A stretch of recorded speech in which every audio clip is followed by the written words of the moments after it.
Yankees celebrations have been a recurring fall event in the Bronx. 36 pennants, 25 World Series titles, including 3 of the last 4 years. But this year's defending champions struggled in the season's final weeks. And then in the division series, were given all they could handle by an Oakland team with just a third of its payroll. Yankee missteps almost ended New York's season. But they regrouped and survived, setting up a League Championship Series matchup featuring 2 of baseball's finest shortstops. Derek Jeter has never known a season when his Yankees didn't make it to the playoffs. In Seattle, meanwhile, the loss of Ken Griffey Jr. made Mariner prospects seem bleak. But they made it as a wild card, then swept past Chicago in the division series, bringing Alex Rodriguez to the LCS against his good buddy Jeter.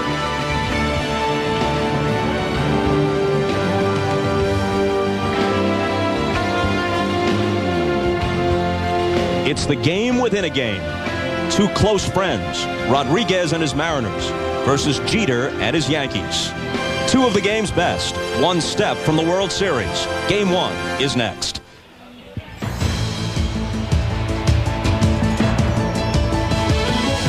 This is the Sun America NBC pregame show. The 2000 American League Championship Series. Tonight, Game 1, the Seattle Mariners versus the New York Yankees. Baseball's most familiar October venue, Yankee Stadium in the Bronx. A chilly fall night. Right now it's 42 degrees. It'll probably wind up in the upper 30s by the time this one is finished. The starters, Denny Neagle for New York. He won 15 games overall, but he was just break even at 7-7 as a Yankee. And down the stretch in September, he was pummeled. His ERA in his last 3 starts, all of the losses, was above 15. He's opposed by the 24-year-old right-hander for Seattle, Freddy Garcia. He had 9 wins against 5 losses and never faced the Yankees during the 2000 season. With Joe Morgan, I'm Bob Costas. Welcome to Game 1 of the League Championship Series. Well, the Yankees are here, no surprise. But the way they got here surprised a lot of people. They won only 87 regular season games. That was 5th best in the American League. And they had to hang on for dear life to get by Oakland in round 1. Well, Bob, in winning the Oakland series, the Yankees showed why they're champions. They did not have their A game pitching-wise or offensively. Yet, they got enough key hits. They pitched just well enough to win that ball game. But I tell you what, over the last 4 years, they have been head and shoulders above all the other teams in the American League. But now the other teams are looking them eye to eye. And no longer are the Yankees the intimidating force that they were before. Now they're going to have to play well to beat a team like Seattle. Well, it's still Yankee Stadium. I checked. Yeah, it's still Yankee Stadium. It still has that mystique. But you're saying that the intimidation factor is reduced from what it has been in recent years. And the reason is because there were 4 other teams that won more games than they did, and they all played the same schedule. So why should you be fearful of the Yankees? Yet they are still world champions, and until you beat them, they're going to hold that title. The Mariners in particular have reason to feel confident. They beat the Yankees 6 out of 10 this year, including 3 of the 4 games played here at Yankee Stadium. In Alex Rodriguez and Edgar Martinez, they have the best 1-2 punch in the majors in terms of combined RBIs. Martinez, in fact, led the American League with 145, and as you see, they did not spare the Yankees. And how you change those numbers, Bob, is that you do not pitch to both of them. If you're able to get Alex Rodriguez out, then you pitch around Edgar Martinez. Your goal is to not have both of them hit in the same inning where you have to pitch to both. If you can do that, you have a chance. Jimmy Roberts and Jim Gray will be with us for our broadcast of the American League Championship Series. They're with the managers, beginning with Jimmy Roberts, who's with Joe Torre. Well, winners of the World Championship in 3 of the last 4 years, yet you struggle down the stretch, Joe. How should this team be regarded? As underdogs or as favorites? Good question. You know, we think we're favorites only because we have a lot of confidence, but there's no question that the Seattle Ball Club has played lights out along with the way Oakland played the last month of the season. So and plus they're a little rested, and they put their pitching in order for us. Denny Neagle has not had a win for almost a month. What's your greatest concern about him tonight? Well, I think it's just a matter of just allowing the ball to sink, and that he doesn't try to throw the ball too hard, because that's always dangerous with a sink-a-ball pitcher. Is that if you start overthrowing, the ball straightens out, and you don't get the advantage of the sinking fastball, which he needs against this club. He's got to keep the ball down, especially through the middle of that lineup. Torrey, best of luck tonight. Let's go over to the Seattle dugout now. Jim Gray has got Lou Piniella. Jimmy, thank you. Over here in the Seattle dugout with the Mariners manager, Lou Piniella. Lou, you guys have had 3 days off. There are two schools of thought on this. Are you well rested, or has the team gotten rusty? No, we haven't gotten rusty. In the White Sox series, we had continuous baseball. We clinched on Sunday the wild card spot, and we played against the White Sox on Tuesday. Now we've had 3 days. We've had a couple workouts in between. Our club will be ready. You, maybe more than anyone, knows about the mystique of this ballpark and what it can do to opposing teams coming in. Have you addressed that with your club at all? No, but we played a big series here in August when they're probably not going to be. They weren't as loud then as they probably will be tonight, but at the same time, the stands were packed. And we won 3 out of 4. And I think that bodes well, coming in here and knowing that we can play in this ballpark. Well, good luck tonight. Thank you. All right, Bob, that's it from down here. Back upstairs to you. Jim, thanks a lot. First pitch just moments away. In fact, down on the field, Phil Rizzuto and Yogi Berra with the ceremonial first pitch. And we're back with the starting lineups after this. This has been the Sun America NBC pregame show. Sun America, the retirement specialist. Moments ago, Jimmy Roberts and Jim Gray had a chance to talk with the shortstops. Let's begin with Jimmy. He's with Derek Jeter. All right, Bob, thanks very much. Derek Jeter, Alex Rodriguez, a big story here in New York, and of course, I'd imagine in Seattle as well. How'd you guys meet and become friends? We met a long time ago. I'm supposedly a year older than him, but we met through mutual friends when he was a senior in high school and I had just signed, and we were talking about the draft and what to expect, and believe it or not, I was giving him some advice. You were giving him some advice, and what was that advice? Well, just about going into your last year and the expectations and what to expect from the scouts and the draft that was coming up. What about the dynamic of playing against a team that has a bitter rivalry, the Yankees and the Mariners, and you find yourself playing against a guy who is perhaps your best friend? Is that difficult? Not at all. I mean, I don't look at it as I'm playing against Alex because it's the New York Yankees against the Seattle Mariners, and there's a rivalry there ever since they beat us in '95 in the postseason. So the fans get into it. Obviously, people are going to build it up as me being against him like they did last season with Nomar and I, but we're going out there, we're trying to beat them, and, we're friends off the field, but on the field, we're big rivals. All right, Derek, thanks very much. Now let's go over to the other dugout. Jim Gray has Alex Rodriguez. Alex, your turn. What's it like to play against your best friend? It's great. It's exciting. I mean, I feel like we're going up against the world champs, and we are. And we're going against, my good buddy over there, and it's going to be fun. It's very exciting for me. Hard to separate it at all? No, it's not. I mean, it's like a regular season game. We've competed so much against each other over the years that we're kind of used to it now. And this obviously is a little special because it's ALCS, and I'm excited about it. You basically have everything the same, so it's been described, except for he has 3 rings. How much does that bother you, and how badly do you want one? Well, I wouldn't say it bothers me. It's something that drives me to keep working hard and keep trying to escalate my game every year. Derek's been in a great position to be playing with a great franchise and great timing, and he's been a catalyst of that team. So hopefully one year I can do the same for mine, but it's not like I'm bitter or anything. Alex, good luck to you tonight. Thanks, Jim. All right, Bob, back upstairs to you. Jim, thanks. Alex Rodriguez is slotted as ever third in that Mariner lineup. You would think that taking the 50 or so home runs of Ken Griffey Jr. out would have really cost them. They did it in a slightly different way, but they produced at more or less the same clip over the full season without Jr. as with him. Well, there's no doubt that you're a better ball club with Junior than you would be without, but the pitching is the real difference in this ball club now than before.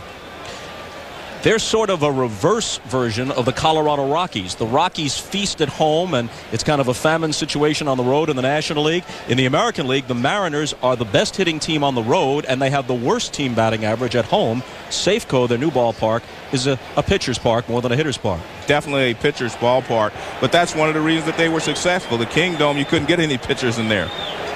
Let's take a look at the defense that will take the field for the Yankees, and you see Bernie Williams highlighted in center field. No errors in 355 chances this year. And that's saying a lot, because You throw a ball in, it hits a rock, bounces over, takes a bad hop, and you get the error, not the infielder. So that's quite an accomplishment to go the entire season without an error. The hand for Neagle coming out. Question marks surrounding him. He went 15-9, but he was 8-2 with Cincinnati. After they picked him up in a trade, his first 2 outings as a Yankee were beauties. After that, he went just 5-7. He hasn't won a game in almost a month. He lost each of his last 3 starts, during which his ERA was over 15. They didn't use him in the division series. He draws the Game 1 start here. Well, Bob, we always say control is the key for everyone, but control is even more important for Denny Neagle. Not only does he have to control his fastball, he has to have control of all of his pitches. His fastball, his curveball, his cut fastball, and his changeup. He can't throw strikes with 2 pitches and get away. He has to throw strikes with all of his pitches. And let's take a look at the scouting report for Denny Neagle. And basically, this will tell you what I just said, the fastball, curveball, and the change. But he must control all of his pitches. That's the point. You can't have a good fastball and a changeup and not have his curveball. He also can turn the fastball over against right-handed hitters, run the ball away from them, and that usually helps him a lot against right-handed hitters. He's pitched only 2 innings in the last 2 weeks, but in a sense, that's nothing new for him. In 1997, he was a 20-game winner for Atlanta, but as deep as that Braves pitching staff has been, they didn't use him in their first-round sweep of the Astros. He didn't start a game until Game 4 of the LCS against the Marlins, and he shut them out in Game 4, so he is used to a long period of time between assignments. Well, I talked to Tony Cloninger, the bullpen coach, and he said the same thing happened when they got him for Cincinnati. He hadn't pitched in 10 days, and he went out and pitched a beauty. So the rest sometimes seems to help him. I was just looking at a note here, Bob, that the Mariner lineup as a whole hit .393 lifetime against Denny Neagle, 24 for 61. I mean, that's a pretty good number. Number 35, Ricky Henderson. Hardly a warm reception for the former Yankee Ricky Henderson. He'll be 42 on Christmas Day. Not the player he once was, but he can still be effective. He stole 31 bases.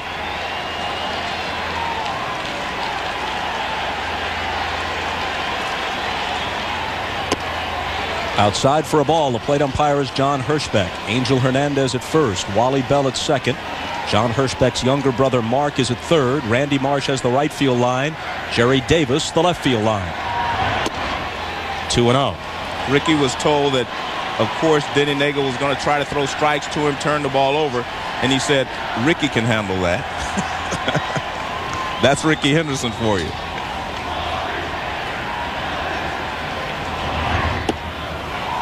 .3-0 because he has been with so many teams. This is the 5th different team he's gone to a postseason with. And because his personality hasn't always been the most endearing. Ricky Henderson is not given the full credit for how great a player he has been, taking all away, and it's a strike. He has 400 more stolen bases than Lou Brock, who's second on the list. And only Ty Cobb has scored more runs, and only Babe Ruth has drawn more walks in the history of the game, and he can catch Cobb and Ruth if he plays one more year. And he's aboard to begin this one with a walk. And the Seattle offense offers a much different challenge to the Yankees than did the Oakland A's. The A's did not hit and run. They did not steal bases, but the Seattle Mariners will put runners in motion. They have a lot of speed at the top of their lineup, so this is a completely different type of adjustment that the Yankees have to make. John Moses is Seattle's coach at first. A brief word with Henderson.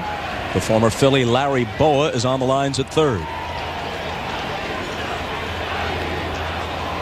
And Neagle nearly threw the pickoff attempt away.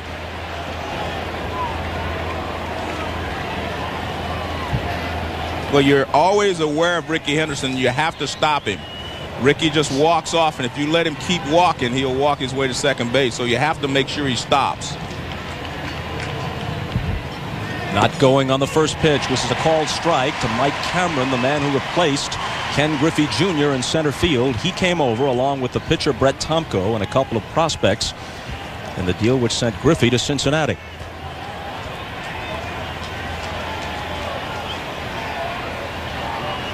Henderson stole 31 and was caught 9 times. Posada, the Yankee catcher, throws very well.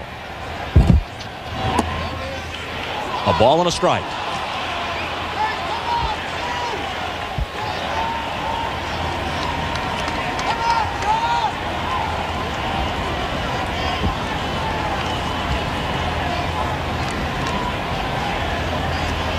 Every pitch Neagle has offered so far has been taken. The Mariners haven't swung the bat yet.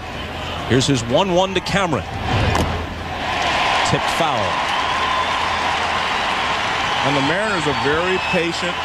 They get a pitcher to a high pitch count very quickly if he doesn't throw strikes. So they're not afraid to take pitches.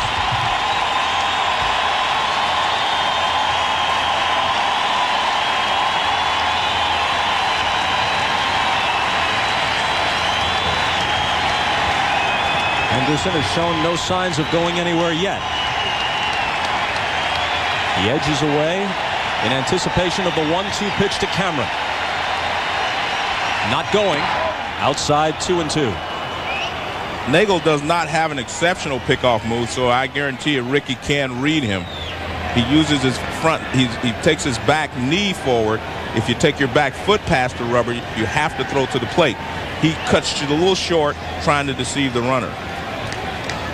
A big start for Neagle for 2 reasons. First and foremost, an important postseason game. But he is a free agent at age 32.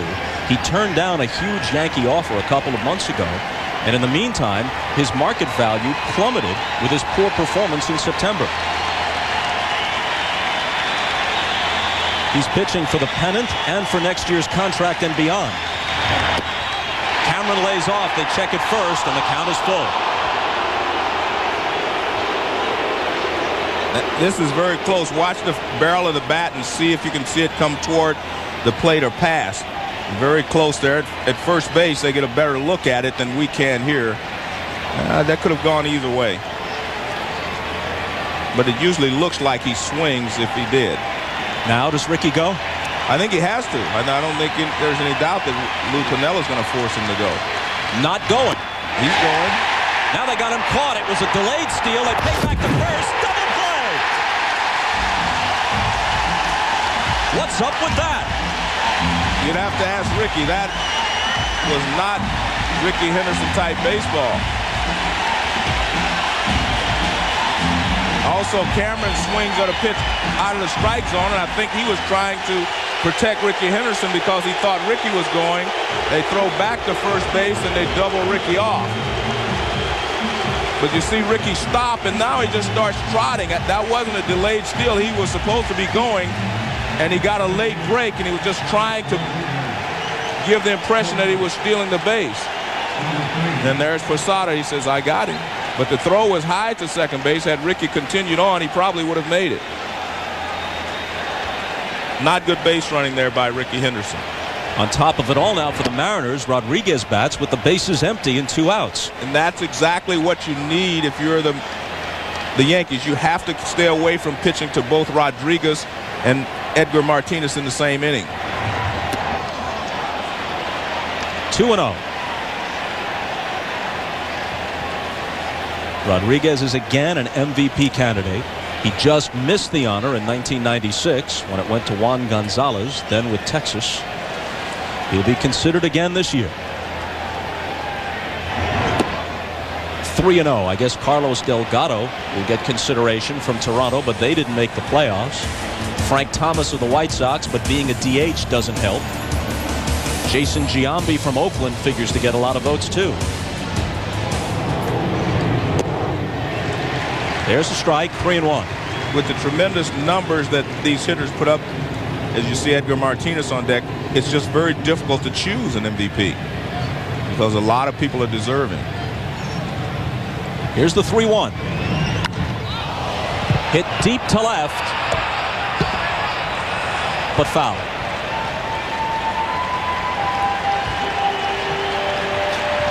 This is a high fastball, and he just goes up to get it. And he drills it, but he gets out in front a little too much.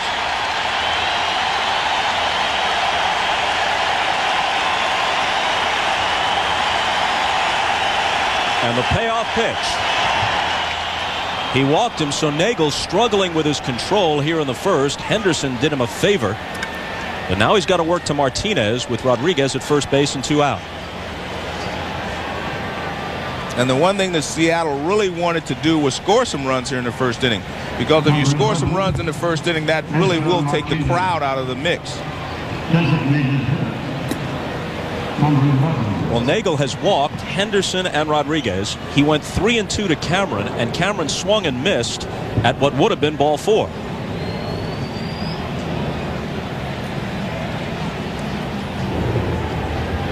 $11 balls out of 17 pitches. Ball 1 to Edgar. This does not bode well for Neagle, even if he wriggles out of this inning.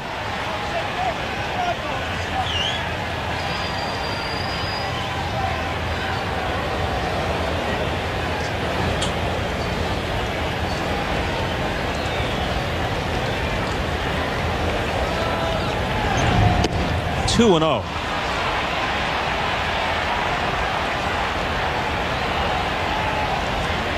And here's Billy Connors, the acting pitching coach, on his way to the mound.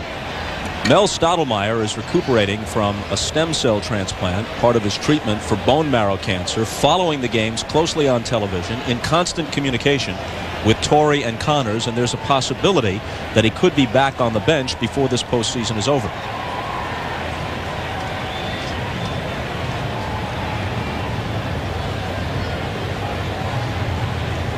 Ricky Henderson, who may have taken the Mariners out of a potential big inning, lacing them up in the dugout. Let's go to Jim Gray briefly. Bob, Ricky Henderson twisted his right ankle. It was not an existing condition. It happened as he took off for second base. Came over here. He's working it out. Hopes to be able to stay in the game, but it's tightened up on him pretty good. Bob? All right, Jim, we'll wait for the bottom of the first for the answer. Nagle's 2-0 pitch to Martinez. 3-0. Do you let him hit? I would let him hit, and I think that Lou Piniella will let him hit. One thing about Neagle, he is not this wild, Bob. He is pitching carefully to some big hitters, and that's what's happening here with A-Rod and now with Edgar. He's trying to turn the pitches over and make perfect pitches. Like that. John Olerud, the only left-handed batter in tonight's starting lineup for Seattle, is on deck.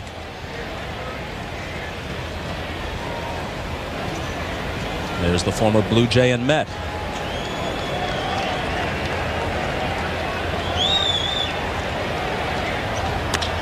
Martinez hits it in the air to left center field. Bernie Williams sprinting after it and gets there. No runs, no hits. A couple of walks and a man is left. After half an inning in the Bronx, no score. Ricky Henderson is going to give it a go. He comes out to play left field. Now the MasterCard starting lineup for Joe Torre's Yankees. Leading off with the Yankees, number 11, Tino Martinez, the former Seattle Mariner, who did not have his most productive season, not even close, came alive in the division series against Oakland, including a bases-loaded double in their 6-run first inning in the Game 5 clincher. And Freddy Garcia was to be the ace of this staff at the beginning. He had some injuries earlier in the year. But if you're the Yankees, he's the type of pitcher that can get you out of your slump simply because he is a power pitcher and he's aggressive and it makes you aggressive. Knobloch, the DH, takes a ball. Garcia turned 24 last week. He went 9-5 for the year. But he was 5-1 in September. He started the opener of the division series against the White Sox, lasted just 3 1/3, wound up with a no decision as the Mariners won the game. In there for a strike. Bob, Garcia is only effective when he uses his curveball. He has to throw his curveball as well as his fastball and his change. But he can get away with 2 pitches. If he has a good fastball and a good curveball, he can pitch a good game. That one's down and in. Of course, like most modern pitchers, he throws 2 fastballs, the 4-seamer that rides and the 2-seamer that sinks, and when he has his good velocity, he'll get it up in the mid-90s. Right, that was the 2-seamer sinker there as we take a look at this. We're going to take a look at the scouting report after this pitch. He falls behind 3-1. And we've seen both pitchers struggle. And here is his scouting report. He is a power pitcher and control of his off-speed pitches. He must have one of those to go with his fastball. He is still working on his changeup and developing his curveball to be a force. A called strike, though Knobloch was headed for first. That is the sinking fastball that he threw there, and I think that's what you need to do if you're going to pitch from behind. When you're behind, throw the sinking fastball so you'll keep it in the ballpark.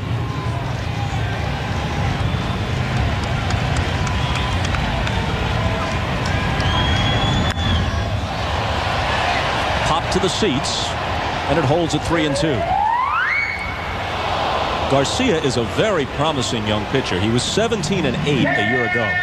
He missed 2 months with a broken right tibia earlier this year. Came back in the second half to pitch pretty well.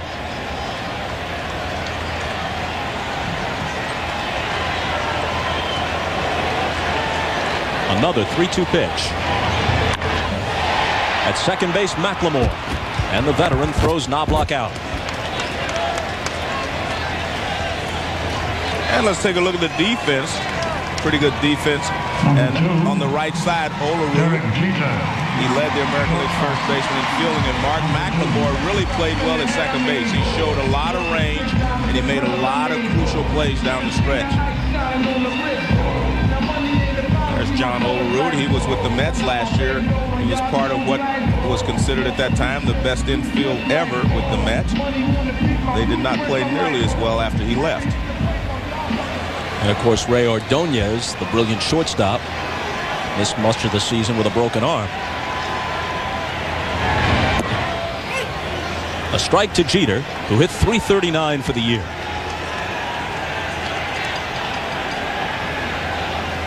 For the third straight year, he had over 200 hits. That's quite an accomplishment. Waits on the change and whacks it foul. Jeter called the Oakland series, just completed, the toughest he's been part of in his 5 years in the major leagues. In a way, it was kind of strange to see the Yankees' reaction. This, after all, is a team that has dominated baseball, 3 of 4 championships. They've won 12 straight World Series games, and after beating Oakland, they acted as if they'd won it all.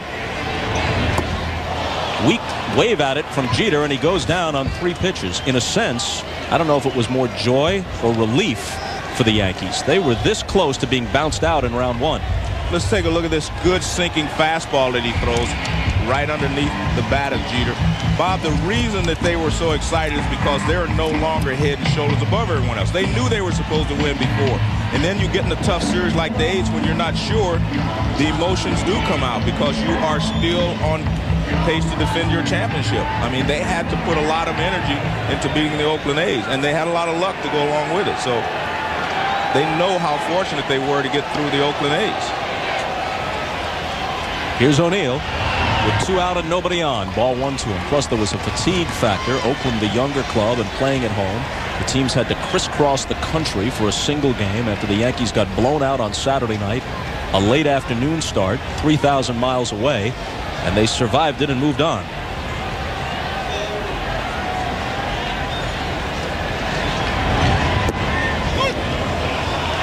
One and one. O'Neill drove in exactly 100 runs. 4th consecutive season that he's had 100 or better.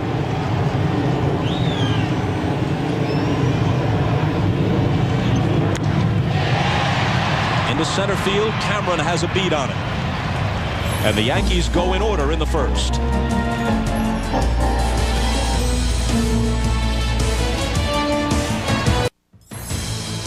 NBC's coverage of the American League Championship Series is brought to you by Sun America, the retirement specialist, by Wendy's Bacon Mushroom Melt. When you gotta have one, you gotta have one. And by Chevrolet Trucks, the most dependable, longest-lasting trucks on the road. This live view is courtesy of the Bud 1 airship, seen by millions on its ongoing goodwill tour. In contrast, I guess, to all the ill will that blimps and dirigibles usually generate, Budweiser, the official beer of Major League Baseball. Here's John Olerud to start the second, taking strike 1 from Neagle. Neagle faced Seattle only one time this year, and they roughed him up in an August defeat.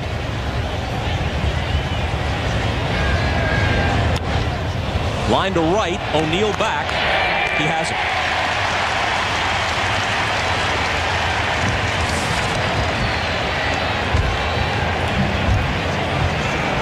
Number 19. It's a curveball from John Olerud that breaks down. It's a pretty good pitch. Olerud stayed with it, but he didn't get it in the air. He hit it hard enough to get it out, but he didn't get it high enough.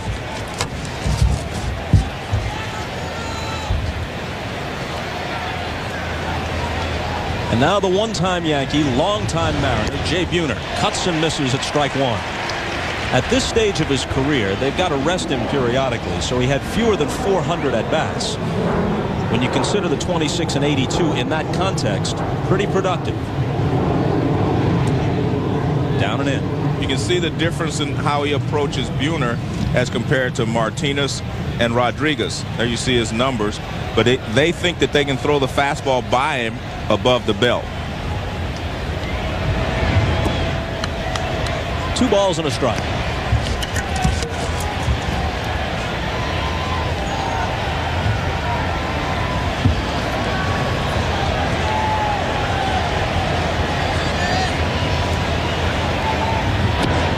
He lays off, and again Neagle is behind in the count.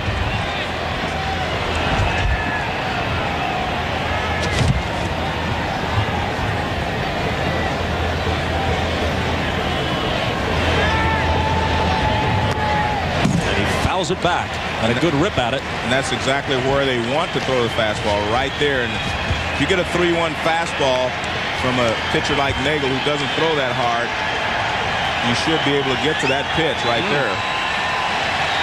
And Buhner had a good cut.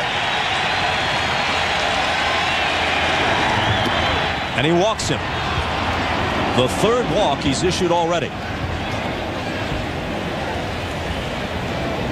And folks, you can go in depth on every game of baseball's postseason by logging on to MSNBCSports.com. Complete LCS coverage, including special interactive outlooks breaking down both series. And you can listen in after every game for audio interviews with key players from each team. MSNBCSports.com, the official website of NBC Sports. Here's the veteran catcher, Joe Oliver, who's been sharing time with Dan Wilson, but Oliver's been getting more of it of late. Pitchers like to work to him, and actually, he's been a more productive hitter than Wilson this season.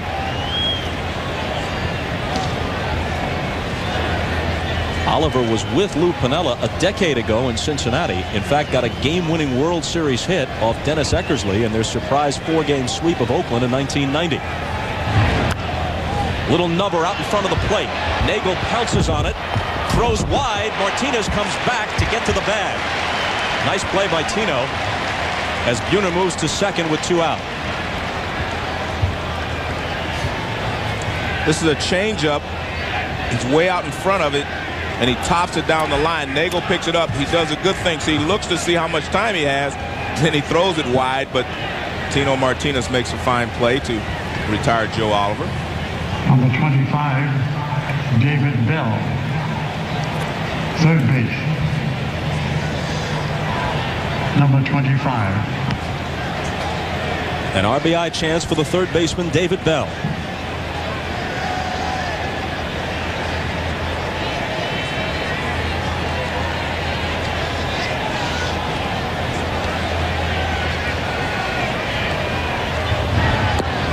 That one's in there. That's the best pitch he has thrown the entire ballgame. That was a sharp breaking curveball with a lot of movement. And watch where this ball starts. Off the plate outside, then it just dives. Even in slow motion, you can see that has a lot of movement. Comes back with the fastball, but it's up and in. David Bell, as most of you know, the son of Buddy Bell, now the Rockies manager, the grandson of the former Cincinnati Red and New York Met, Gus Bell.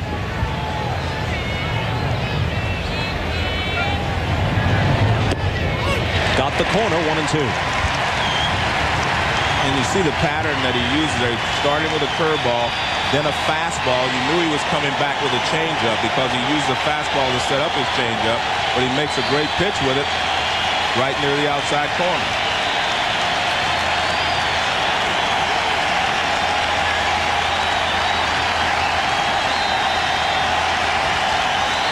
And the 1-2 pitch. Pop back a short. Jeter retreating. Coming in is Justice. And Jeter with the over-the-shoulder catch.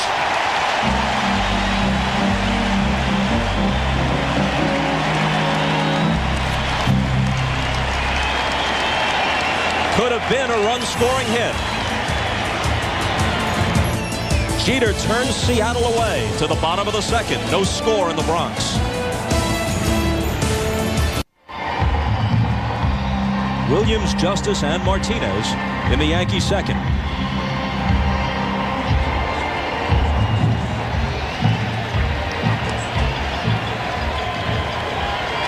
The homers and RBIs were personal bests for Murney. Garcia worked the perfect first. And he starts Williams with ball one. We talked about A-Rod and Martinez being the two tough outs for Denny Neagle. Bernie Williams and David Justice are the tough outs for Garcia here. These are the two guys that he's going to have to wade through every single inning, every time he goes through this lineup. If momentum means anything, you have to think that Seattle has it. They've won 5 in a row, games they had to win. Last 2 of the regular season to make the playoffs, then 3 in a row over Chicago. They've won 16 of their last 21. Meanwhile, the Yankees lost their last 7 of the regular season. Hit sharply to center, but Cameron's going to take it. And overall, the Yankees, even with their best-of-5 win over Oakland, have dropped 17 of their last 23. Let's take a look at Jeter. The reason he's able to make this play is watch immediately he starts out. He does not look to see where Justice is. He will take a peek right there. But he is going full speed. He says, I've got to catch the ball. And that's why he was able to make that play. If he would have looked around just to see where Justice was, that ball would have dropped in. But that's why he's one of the best shortstops in the league. He knows what he has to do. Ball one to David Justice. If it can ever be said that you settle for a guy with Justice's reputation who put up numbers like this, the Yankees settled for him. They talked about Sosa. They talked about Juan Gonzalez. Ultimately, they considered the price too steep.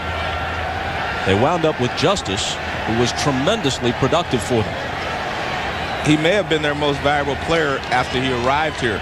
He led the Yankees from the time he arrived in home runs and RBIs for the remainder of the season. Good pitch by Garcia on the corner. He gets ahead of Justice 1-2. The Yankees made a roster move before this game. Jose Canseco is off the LCS roster, and Jason Grimsley is on. They'll go with 11 pitchers.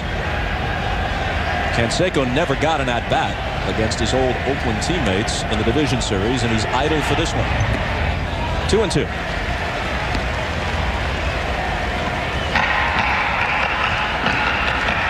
Given the fact that Torrey wants Knobloch's bat, but not his glove with all of his fielding woes, so he's using him as a DH. He's still got Glenn Allen Hill. He's got Justice in left field. There just wasn't the prospect of Canseco being very useful. Swing and a miss, strike 3. The second K put in the book by Freddy Garcia. And this is a great curveball. He has a great curveball, so if he can get that working. Now watch this ball, it's a fastball away. Change up. Another fastball knee high. Another change, and then he comes with this off-speed curveball, and he gets him. And the only pitches I think ever bothered Justice is the straight changeup. Even the curveball he can handle, but the straight changeup bothers him sometimes.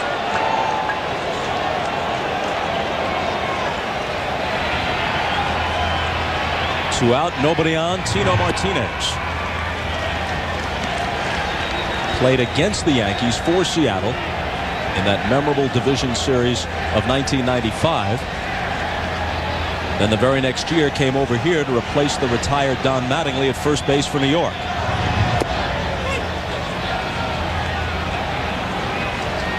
All of a sudden, Garcia is starting to keep the fastball down. He's using all of his pitches. He sometimes falls in the habit of just throwing a lot of fastballs, but he's mixing his pitches well.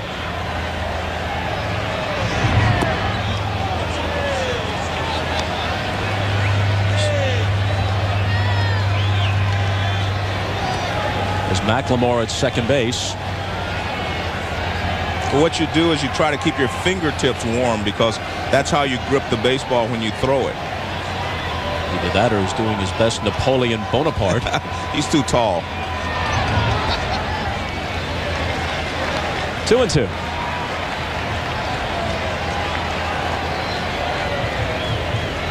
Posada would be next.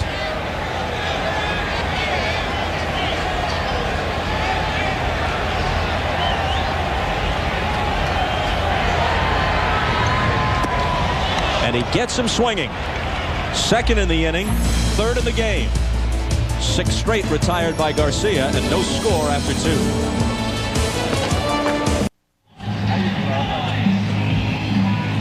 The view through the facade at Yankee Stadium. The most recent of their 25 World Championship banners fluttering beneath the American flag. The Yankees have been to the World Series 36 times and won it 25. Seattle has never been to the World Series. Got as far as the ALCS in 1995 after winning that crazy first-round series against the Yankees.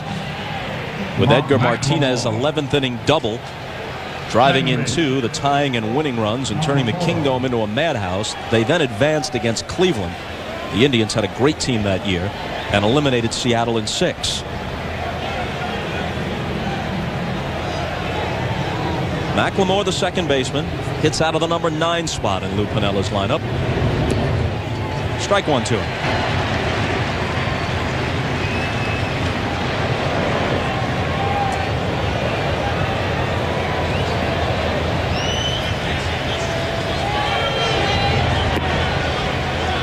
One and one.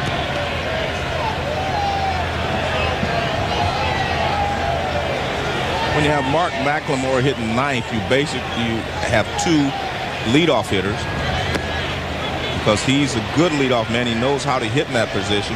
So you're actually just starting at the bottom and then go to Ricky Henderson again. And he stole a career high 30 bases.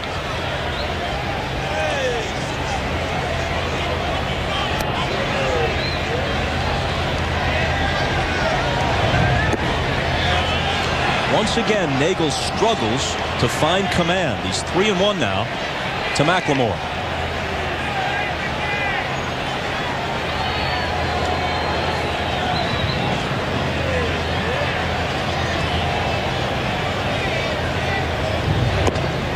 Full count. And that's what a leadoff man will do. He'll make you throw another strike, as McLemore does here. He takes the 3-1 fastball.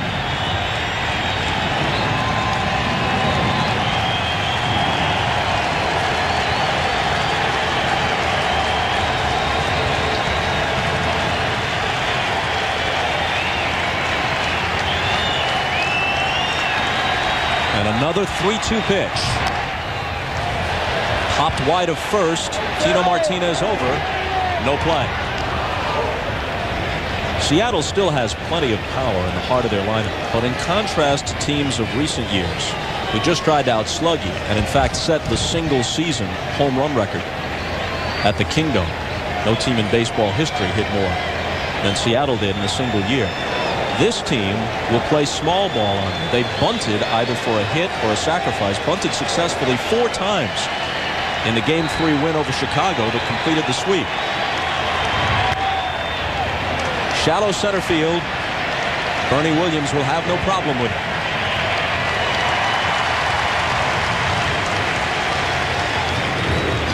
Let's take a look at Ricky Henderson in the first inning, because I'm not sure what he was doing here. He didn't get a good jump, and he just kind of trotted towards second, and he said he turned his ankle when he tried to start back to first base.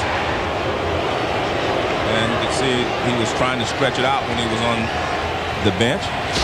You were talking about the fact that they set the home run record, but the type of team that Lou Piniella has always wanted and preferred is this type of team. One with speed, defense, pitching, and able to hit and run and use a lot of the other little ball methods. Fastball high to Ricky. It's amazing to me that how often Ricky Henderson walks. He's hitting .233. Denny Neagle's definitely not afraid of him, but he walks. I mean, he continues to walk. You know, they talk about him as the greatest leadoff hitter in the game's history. But really, he's got to be now among the 25 or 30, all things considered, best non-pitchers who's ever played the game when you look at the lifetime totals. 2 balls and a strike. Well, I definitely think he's the greatest leadoff hitter ever. I mean, it's just, that's cut and dry to me. But he's also about to get another milestone. He's 86 hits away from 3,000 hits. There's never been a guy get 3,000 hits and 2,000 walks. No one's even close. Check swing foul. Because you either walk a lot and you do not get a lot of base hits, or you get a lot of base hits and you do not walk. I mean, the guys he's chasing, Babe Ruth, Ted Williams, 2 of the greatest hitters ever, they did not get 3,000 hits. So I just think it's amazing that he's going to do that and steal bases as he's done. He's an amazing player. And you're right, he doesn't get the credit that he deserves, and a lot of it has to do with attitude. He swings and misses for strike 3.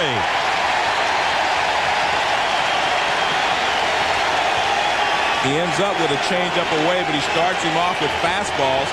First pitch high with a fastball. Then he's inside with a fastball. He gets a high strike. Ricky trying to get out of the way.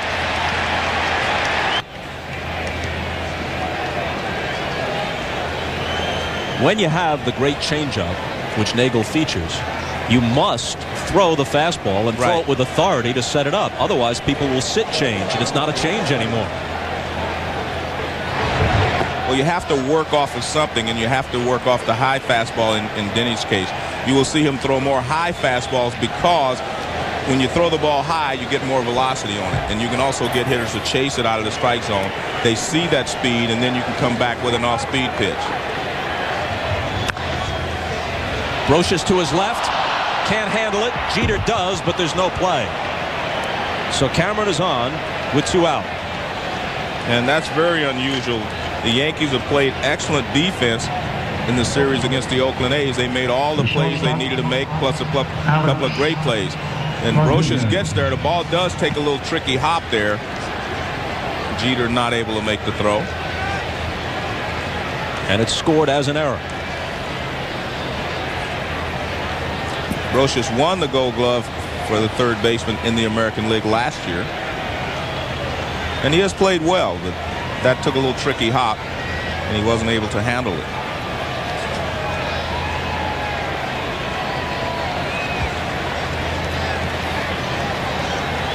So here's A-Rod, who walked in the first.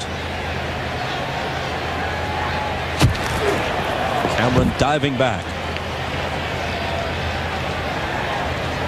This is a situation where if you're Lou Piniella, you let Mike Cameron try to get a jump and go ahead and steal the base. Because you know even if they pitch around A-Rod, you have Edgar Martinez there. And if he doesn't make it, then you have A-Rod leading off the next inning. Not going on the first one, which floats in there for a strike. Cameron swiped 24 and was caught 7 times during the year. Neagle is confusing the Mariners a little bit because he's not throwing over there as often as they think he should. He'll throw over there and it'll go very quickly to the plate.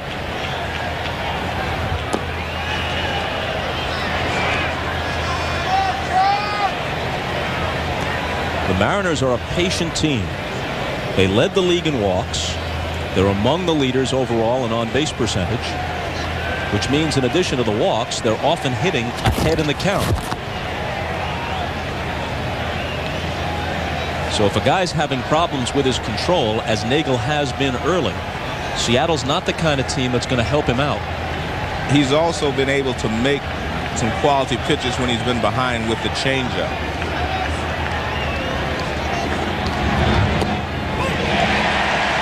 One and two.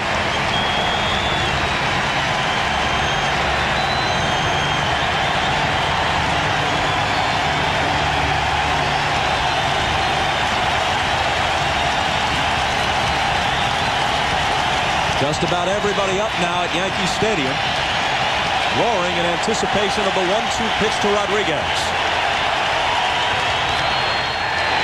which is popped toward first base. Tino Martinez finishes the Seattle third.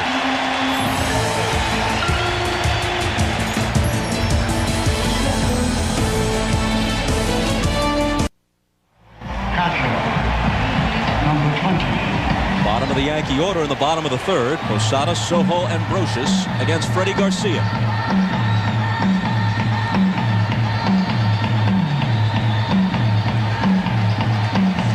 Posada, as is his pregame ritual, walked out to Monument Park before game time and touched the Thurman Munson plaque for good luck.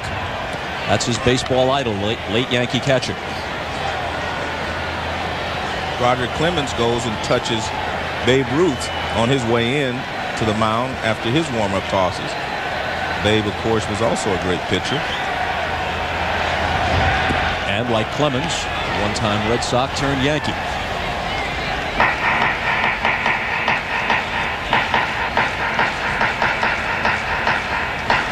Thurman Munson was a captain of the Yankees, which I think is a very prestigious honor.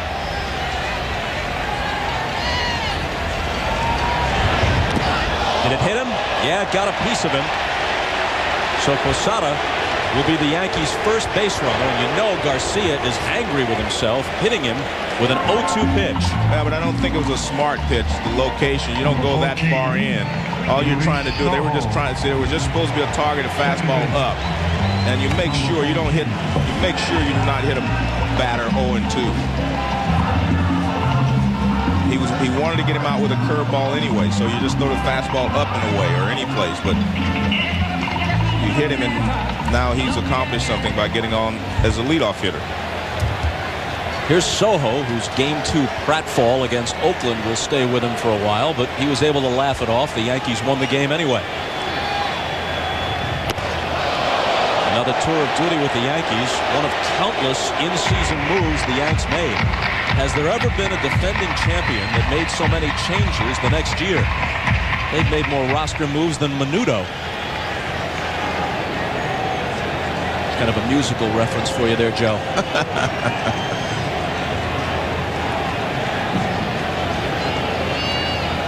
The 1-0 to Soho. Tried to get away from it and wound up fouling it off. Well, he's lost control of 3 straight fastballs. The first pitch was up and in. This one is up and in, and he hit Posada with the first one.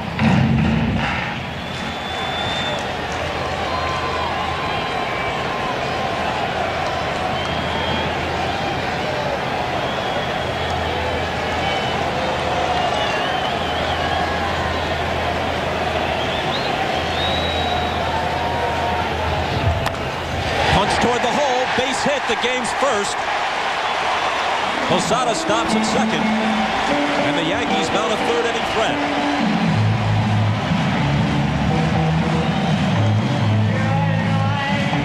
It's a curveball and it's away, and Soho just reaches out and pokes it in the hole over on the right side. He knows he has a big hole on that side because Olerud is holding Posada at first, and McLemore is near the bag at second for the double play. So good smart hitting there by Soho. And this is a situation where Joe Torre has bunted on occasion, and it'd be a smart play right here just to try to get ahead in this ball game. Bell is in close at third.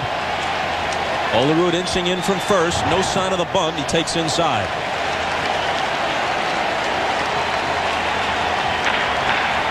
Willie Randolph, the coach at third.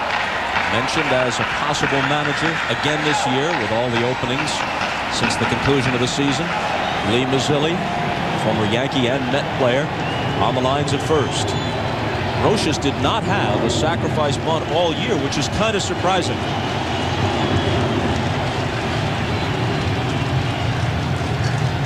And Garcia wants to talk to Oliver because they know that Brocious is a good fastball hitter. So they do not want to have to throw him many fastballs. You see, he started him off with a curveball. You want to throw him curveballs and changeups if you can, but He doesn't want to throw the fastball in the middle of the plate. He's going to try to stay away if he has to throw him the fastballs. Playoffs are different from the regular season. In 162 games, he never sacrificed successfully. He did lay one down for a sacrifice against Oakland in the division series. Actually, it was the exact same situation. Now he squares. It got in on him and he fouls it off. I think this is a smart play because if you can get up ahead in any ball game, you have the opportunity to do that. I think you have to take it. And you're also at the bottom of the order. Fastball in, and he fouls it off of the barrel of the bat and in his foot.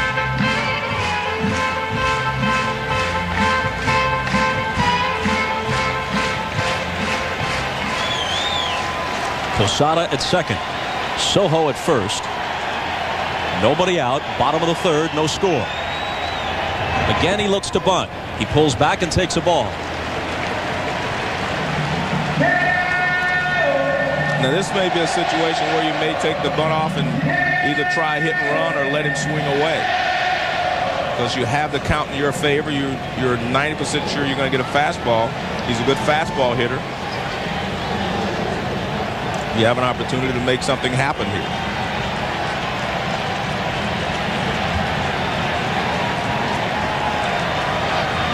Swinging.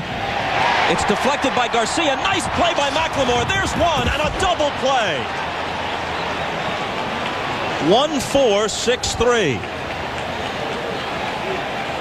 Tremendous reaction by McLemore. Breaking to his right to cover. Has to lunge back to his left to field it and start the double play. Well, this is a great play by McLemore. The feed is what's great. He gives it perfectly to Rodriguez, and he just turns it over. Now it's very easy. So a nice play. You always figure Joe's going to take the hit and run off the bunt off anytime he gets Brocious a fastball, and that's what happened. Didn't work out here. And a nice double play. See Garcia, what he's really saying is that I should have let it go. And he could have deflected it and would have gone into right field. When the ball's not hit hard back towards the middle of the diamond, with the runners at first and second or a runner at first base, you let it go because your middle infielder is already playing up the middle for a double play. But it's such a reaction play, isn't it? It's hard to think it through. You just do the instinctive thing. I agree, but he's thinking that I could have deflected it in the center field, in the right field. And it did take a nice play by McLemore to complete this double play. But you're right. I mean, this is a reaction. When the ball hit back towards you, you try to catch it.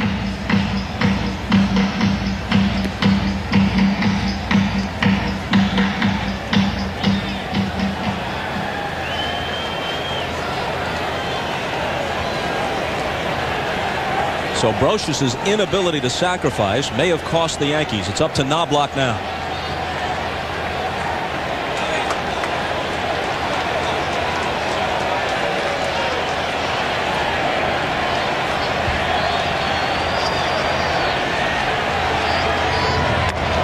Got in on his fists. He rolls it weakly to Bell. And Seattle is out of it. We're back after these messages and a word from your local station.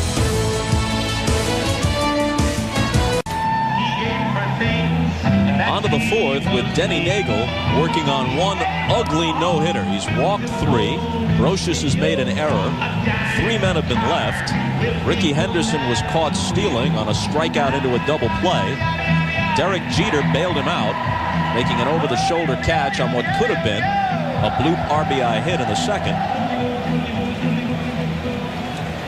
Designated hitter, Edgar Martinez. And Edgar Martinez will start it. He'll be followed by John Olerud and Jay Buhner.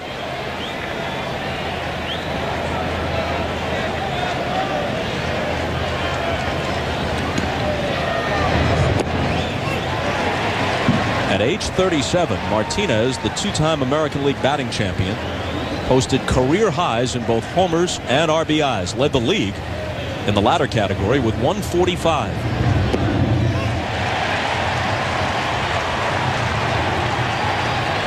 He's had a lot of good years, but he topped it off this year, 145 RBIs. That's a lot of runs batted in. He's a machine.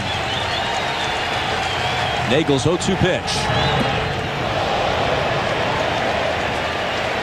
Right-handers can get Edgar out after they get 2 strikes and come up and in, come up on the inside part of the plate. Neagle tries to go there, as you can see the target, but he's way up, and he wants to make sure he misses high if he misses rather than low.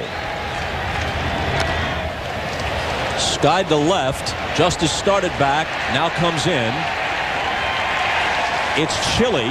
You'd think it's downright frigid looking at David. Got the turtleneck, got the cowl. Double sweatshirt, it looks like. Coming in 2 days to NBC.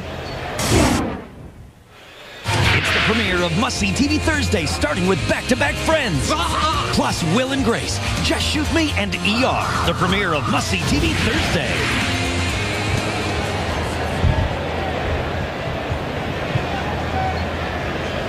Here's Olerud, who lined to O'Neill and right his first time up.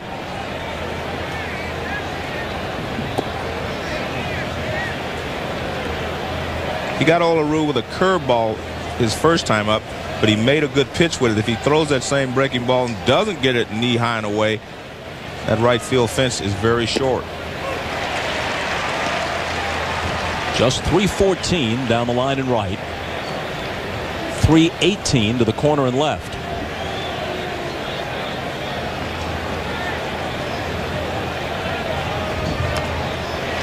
Tap foul, 1-2.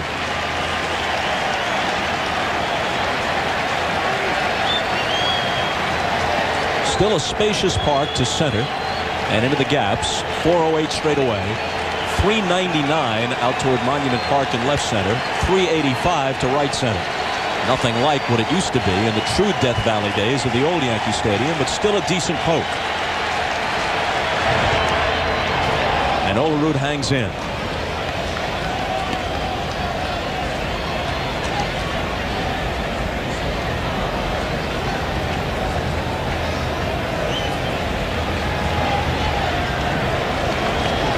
Jay Buhner awaiting his turn.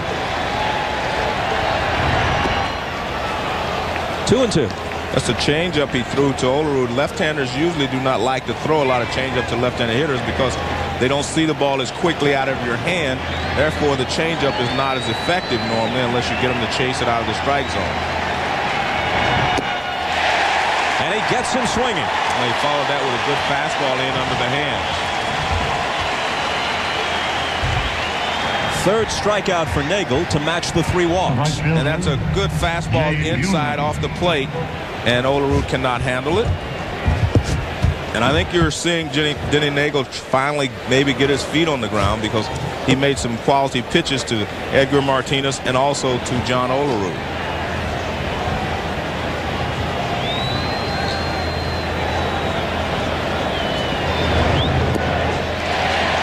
Swing and a miss by Buhner. Neagle walked 3 of the first 6 hitters he faced. Last 8 batters, hasn't walked anybody, though he has been behind in some counts.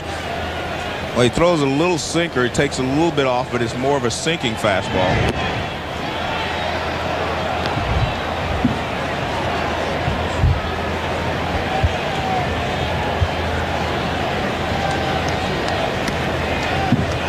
If he follows his pattern, this should be an off-speed pitch because he hasn't thrown 2 fastballs in a row.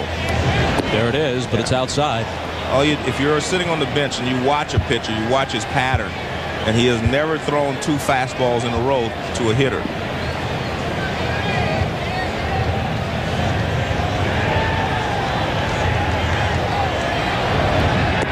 Another off-speed pitch misses.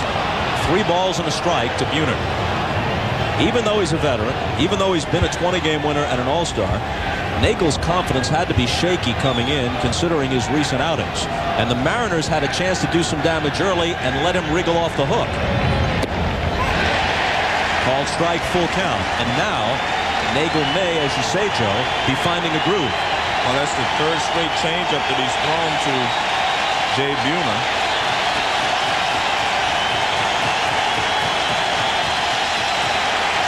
And the payoff pitch is popped back of second. Soho retreats, calls O'Neill off, and down go the Mariners in the 4th.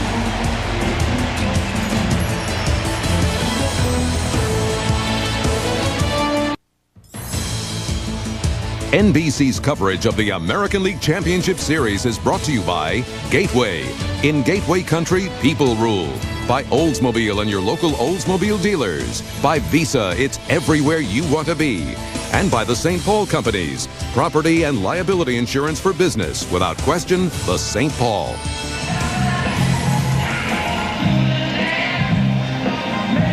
Derek Jeter will start it in the Yankee fourth. And the first at bat, Garcia made some great pitches. Fastball in for a strike. He hung the curveball and Jeter fouls it off. Now he makes a great pitch, a sinking fastball, and there's no chance for Jeter.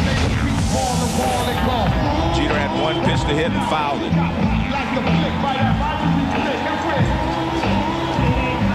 But Jeter's a guy that just gets base hits. I mean, it doesn't matter who's pitching.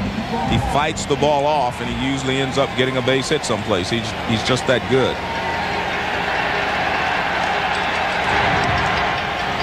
And he fouls Garcia's curveball with a check swing. And I think it hit Paul O'Neill. Looked like it got him on the right elbow. He's walking around, and the trainer comes out. And you see he's got him in the right arm. If anybody's going to shake something like that off, it's O'Neill. Age and injuries have diminished his skills somewhat, but he gives you as much of what he has as anybody in any sport. And you can see he was awfully close, and the ball drilled him.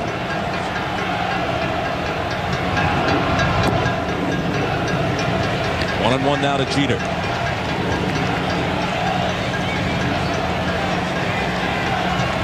It is dangerous being in the on-deck circle.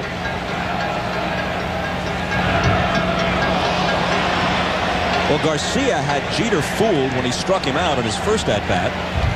And another weak swing there. If you're going to get Jeter out consistently, you have to keep the ball down. Well, Jeter helps him out here, but you have to stay down on Jeter because he's a good high fastball hitter. He's kind of a throwback to the old right-handed hitters who were good high fastball hitters.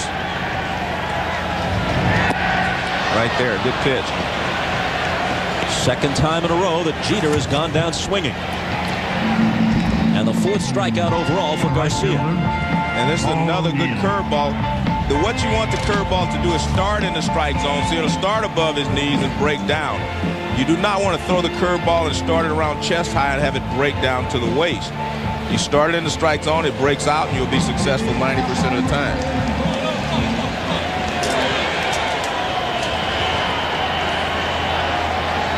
Here's O'Neill still smarting a bit. He flied to center his first time up. Through his recent struggles, Joe Torre has nonetheless stuck with him. Dropped him down in the order once or twice, but basically he's stuck with the guy who has been so productive for him through the years. I think Joe has done that with a lot of his players. Joe is very loyal to people who have helped him win championships, and rightfully so. But you see, Paul is swinging at far more pitches in the dirt than I've ever seen him. He usually is very patient at the plate, and he gets into a hitter's count. But because he has been struggling, now he goes up there and he's more aggressive, and he's been swinging at more bad pitches, and especially in the Oakland series.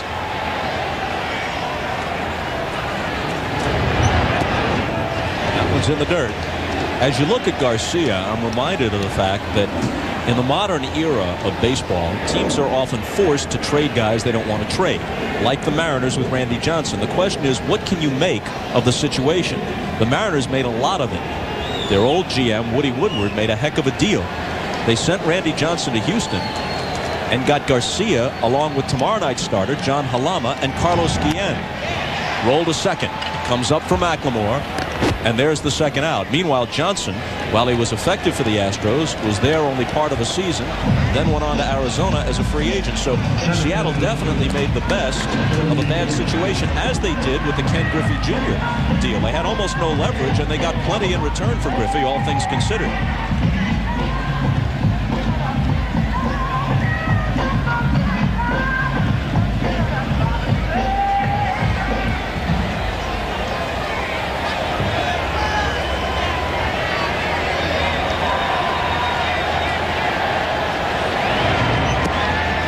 1 to Bernie Williams. Garcia hit a bit of a rough patch in the third. He hit Posada with a pitch, and Soho had an opposite field single. But then he got Brocious to hit into a double play, got out of the inning, and apart from that, he's been sailing.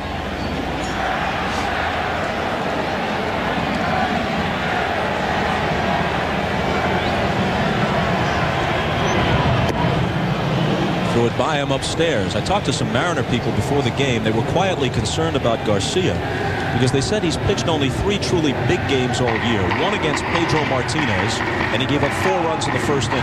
Another late in the year crucial game against Oakland, 5 runs in the first inning. Then in game 1 of the division series against Chicago, he lasted only 3 1/3. But he seems to be in command here tonight against the Yanks and changing speeds well. Well, that's been the key for him. He always has the good fastball. And as I said at the beginning, I was afraid that if he did not have any other pitches and had to go with the fastball, he could help get the Yankees out of their slump. But so far, he's used a changeup to a lot of hitters, and he's had a very, very good curveball. Here's his 1-2 to Williams.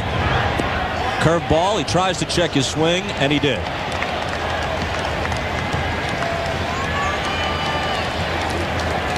Another good pitch by Freddy Garcia. He throws him a breaking ball, and Bernie,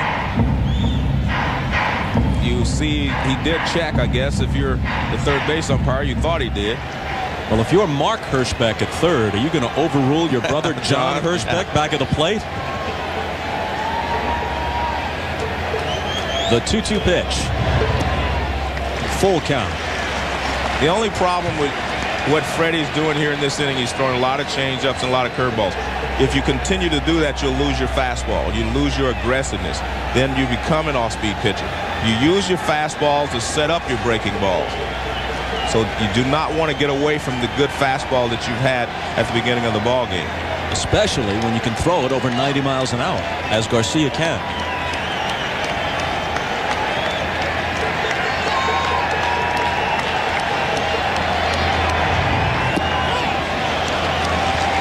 They check again at third, and this time they punch him out.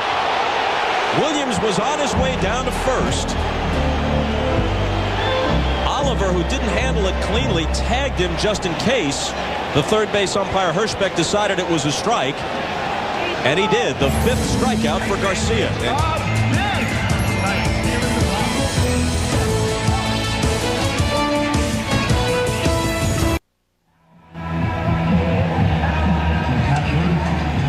Top of the 5th, Joe Oliver, David Bell, Mark McLemore for Seattle.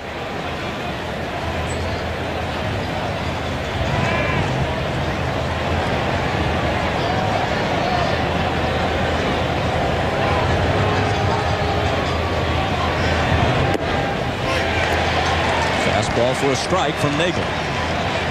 Denny Neagle has thrown so many changeups that he has the Mariner hitters off balance looking for the changeup, because he's thrown as many as 3 in a row. So they're sitting on the changeup, and he's using his fastball pretty well. Like that. So he's following up. But that's smart pitching. I mean, I think he's found his groove. He didn't feel comfortable before, but all of a sudden, I mean, he's throwing strikes, and he's getting ahead of the hitters. And when he gets ahead of the hitters, he can get them to chase pitches out of the zone. Rolled foul.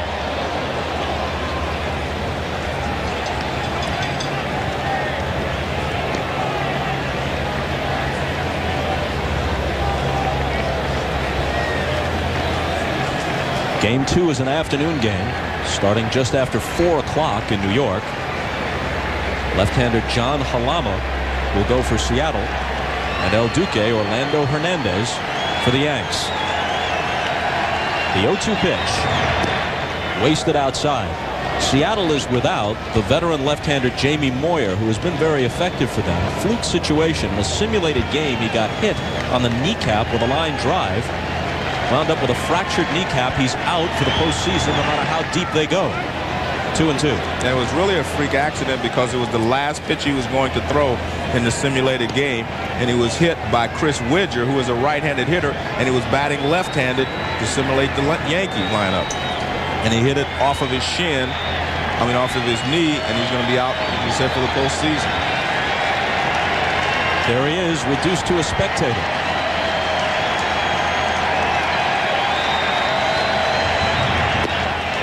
It was 0-2. Now it's full.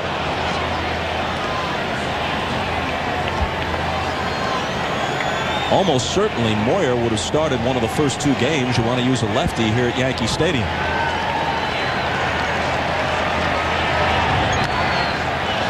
Pop back. Posada for a look. It's on the screen. So that sets up the following rotations for each club. For Piniella, it'll be Halama in game 2.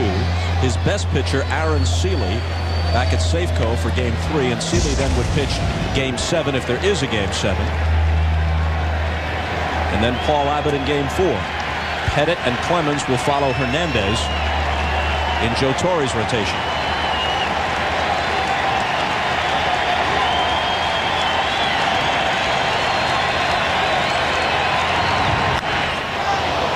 High fly ball to fairly deep left center field. Bernie Williams going back to the track, and he's got it. Fastball just a little bit up and out of Joe Oliver's zone. Joe, as you know as well as anyone, Aaron Spelling has created hit after hit, and tomorrow you can see his newest. It's the sizzling new Wednesday series, Titans. Not about a football team from Tennessee. Oh no, my friends, as you can plainly see, there is Yasmin Bleeth tomorrow at 8, 7 Central on NBC.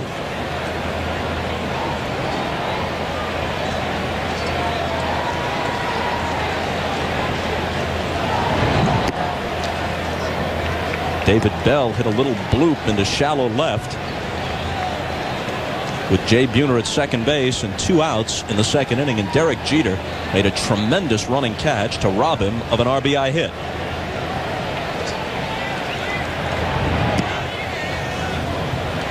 Two 2-0 the count. And there you're looking at a kinder and gentler Lou Piniella. Here's a guy that would explode at any moment. He was under a lot of pressure, a lot of stress. He's more relaxed. His players said that they love playing for him now because he's matured a little bit. He's a lot better to work for now than he was before. And the umpires see that as well. 3-0. Well, Lou is 57 now. He was influenced, he says, by Billy Martin, playing for Billy and then managing the Yankees. In fact, replacing Billy after one of Billy's tours of duty in the late 80s. And he was always a fiery player, so all that carried over as a manager. 3-1. He used to put on, and can still do it on occasion, just not as often, some of the classic tantrums in baseball history. He provided This Week in Baseball with more material than almost anybody. Bell thought he had the walk, but Hirschbeck says Neagle got the corner, full count. But the players always felt he put added pressure on them. We'll take a look at this fastball on the inside corner for strike 2. But they always felt the pressure. They always felt that they made a mistake, that he might explode on them at any time. And when you play under that type of pressure, you're going to make more mistakes. The 3-2. Popped into shallow left. Justice with an easy play. So Neagle has gone full on the first 2 hitters in the 5th, but retired them both.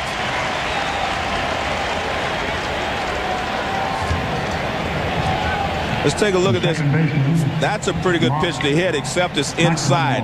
And you see where he jams Bell. Bell's trying to get to it. And in doing so, you roll your hands, and that's why you get the pop-up. Finishing up on Piniella. His contract is over after this year. There are openings around baseball. Seattle would like to keep him, but that is not a certainty. McLemore. Foul to the seats.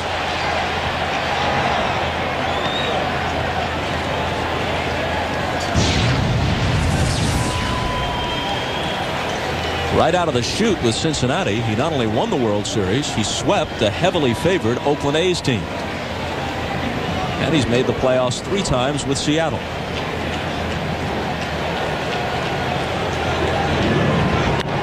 Line hard, and there's the Mariners' first base hit. McLemore on his way to second and in with a double. And that was a fastball up. He was trying to jam McLemore as he had done the first 2 hitters this inning. But McLemore gets the barrel of the bat out there and rips it over the head of Brocious. That's a fastball was supposed to be in, but he didn't get it in far enough. Actually looked like it's touched by a fan. It was. And it goes down into the corner. I didn't see a signal, though, from the umpire. Yeah, the play was dead, and a double for McLemore as soon as the fan touched it. If the umpire sees it or signals. Well, in the postseason, with 6 umpires and 1 assigned to each line, you should never miss that play. Ricky has walked and struck out. Ricky has had problems this year with the real good fastballs, and that's why they thought he might have some success today against Denny Neagle, because he doesn't have a real good fastball. And Neagle got him out with a changeup last time up. He struck him out with a 3-2 changeup. And a typically genteel Bronx chant is directed toward Henderson as he stands in an RBI spot. If he plays next year at age 42, he'll finish it first all-time in stolen bases, which he already is, first in walks, first in runs scored. Those credentials cannot be denied. No. Plus, he only needs 86 hits for 3,000. That's, like I said, that would be quite an accomplishment.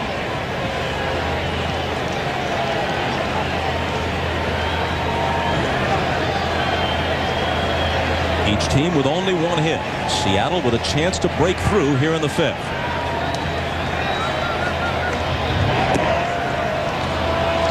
Two and up.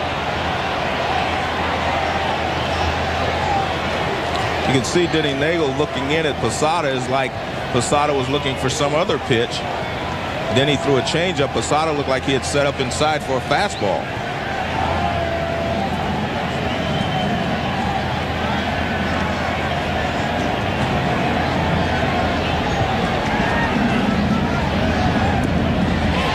In there. Joe, toward the end of your career in the mid-'80s, you were a teammate of Henderson's at Oakland, weren't you? Yes. What were your impressions? Well, I thought he was just a great player because he was a real good hitter at that time. He was hitting 300, 320, and left-handers couldn't get him out because he would take that pitch right there and shoot it in the right field, in the right center field. He was not only a good base stealer, he was a good player and a good hitter.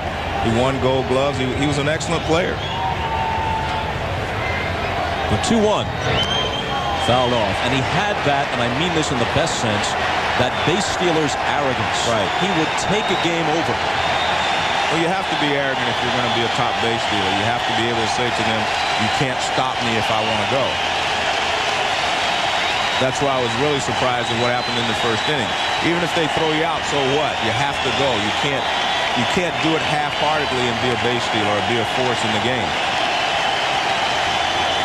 He struck him out with a changeup the last time after a fastball. That was a high fastball that Ricky didn't get to. McLemore away from second, and the 2-2 pitch. Hit toward the hole and through. O'Neill is charging. There could be a play at the plate. Here's his throw. It is not in time, and Seattle's in front. Well, Ricky Henderson fought that fastball off. He didn't hit it hard. They tried to jam him, and he found the hole on the right side. And Paul O'Neill was only about 30 feet on the outfield grass because see how shallow he's playing? Now watch, he immediately charges the ball, so he gets the ball before McLemore rounds third base. You think that he's going to have a chance, but he takes 2 extra steps. Now he throws, and that 2 extra steps allows McLemore to score. McLemore with 2 outs going on anything. Hurry up, hurry up, hurry up, hurry up, hurry up. Safe, yeah. That was Larry Boa. Come on, and then hurry up, and then Larry made his own call. Safe. Which was also John Hirschbeck's call, and it's 1-0 Seattle. Well, Ricky was going there, and he did not time it right. So he had to stop. I think he was going to take off, and I think I was going to say a smart play for him would be just to take off now on that first pitch. Because there was a lot of things on Nagle's mind then. He was thinking I shouldn't have thrown really Ricky another fastball. I struck him out with a changeup. I should have done that. And then all of a sudden he's got to throw another pitch. Lofts the go, and Cameron takes ball 2. The thing I loved about Ricky, especially in his prime, it's one thing to steal the surprise base. He would steal when everybody in the ballpark knew he had to. He'd steal third base as well as anybody who's ever played the game. He just dared you to throw him out. I think he stole third base more than anyone ever. Even of all the great base stealers, they didn't steal third base nearly as much as Ricky did. Lou Brock, Maury Wills, they never stole. Maury stole third, probably second most, but Lou didn't steal it as much as Ricky did.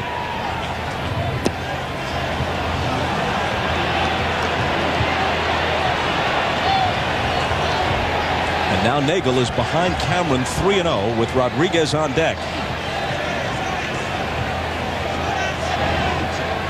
And this would be a no-no just to walk him with Rodriguez and Martinez following. He gets the called strike.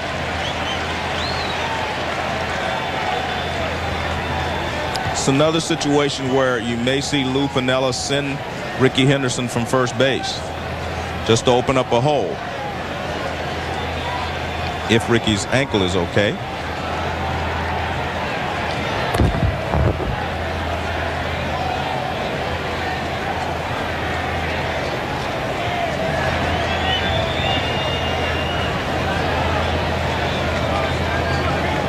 Twisted that right ankle as he was caught between first and second back in the first inning.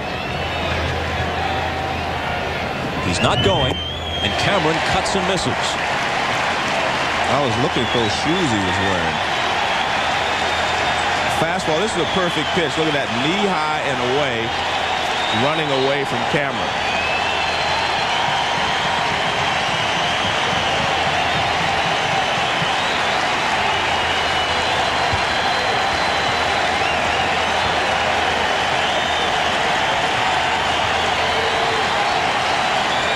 With 2 out on the 3-2 pitch, there he goes, and Cameron lofts one down the right field line into foul territory and out of play.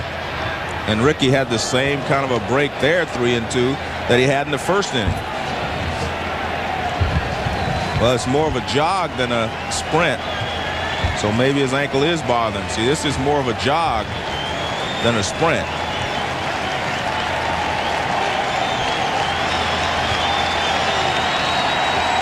With Ricky, it's sometimes hard to tell. As great as he's been, he's also had many of us scratching our heads over the years. There he goes again, and Cameron gets a little piece of it. Change up right on the outside corner from Neagle.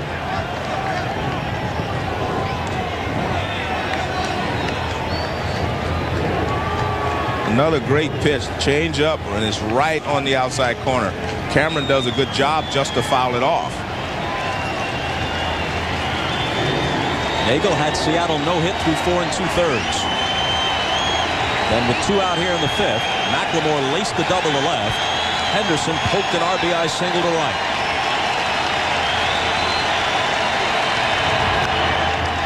And Cameron pops it into shallow right. Soho back. He'll take it. Seattle's on the board first. They take a 1-0 lead to the last of the 5th. The Budweiser blimp and its eye-in-the-sky camera are proud to provide you with these live shots 1,000 feet above New York. To all baseball fans, this Bud's for you.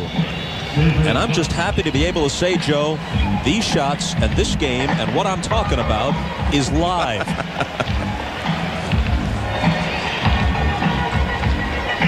I hope this game establishes 2 important things.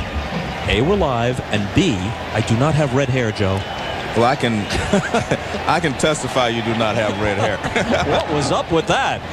Nice play by Olerud behind the bag. Garcia covers. And Justice is retired in the bottom of the 5th. And this is a very important half inning for the Mariners. You need Garcia to get through this and get them back at Denny Neagle. This ball's hit hard. Now watch the bad hop right there. It takes a big hop. Nice play by Olerud. And he leads Garcia to the bag. You see Olerud trying to stay down on the ball, then it takes the high hop, and he's ready for it. And he makes a nice play to Freddy Garcia. But if you can get right back to Neagle, because Alex Rodriguez and Edgar Martinez will lead off the 6th inning.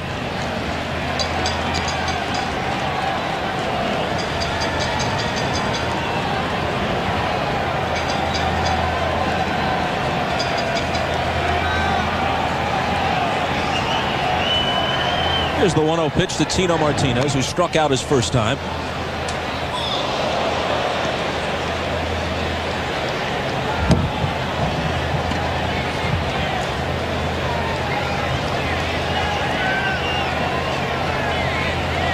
One thing I like about Garcia is using his fastball again. I'm sure they told him in between innings to make sure he doesn't forget his fastball, to go at the curveball and the changeup. Garcia is from Venezuela, originally signed by Houston. Seems like the Astros have a Venezuelan pipeline going. In addition to Garcia, Richard Hidalgo, Carlos Guillen, who came over here in the deal with Garcia, and Bobby Abreu, who's now with the Phillies, all signed out of Venezuela by the Astro organization. Dangerous pitch coming now for Garcia. 3-1 to Martinez, with that porch looming in right.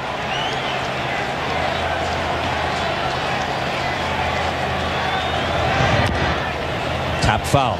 So far, when he's gone to a 3-1 count with one of these left-handed hitters who can hit the ball out of the ballpark, he has used a sinking fastball as he did there, and that will keep the ball in the ballpark. I think that's a smart pitch. If you have to throw the fastball when you're behind an account, make it sink.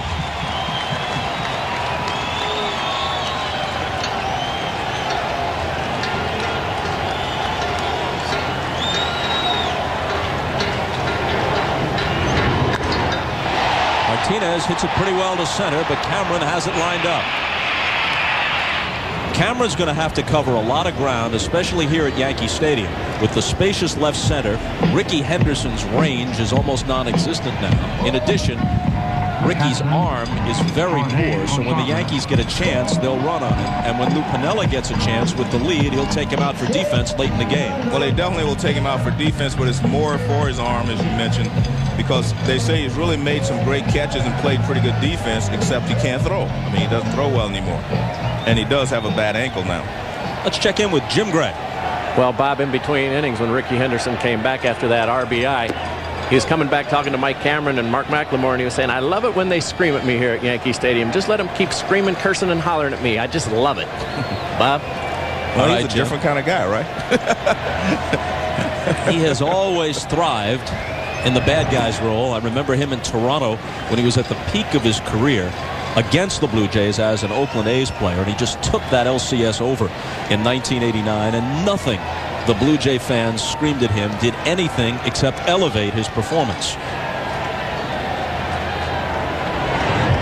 I don't mind them yelling at me, but I didn't like him talking about my grandparents and things like that. So if Ricky likes all that, he is a little different.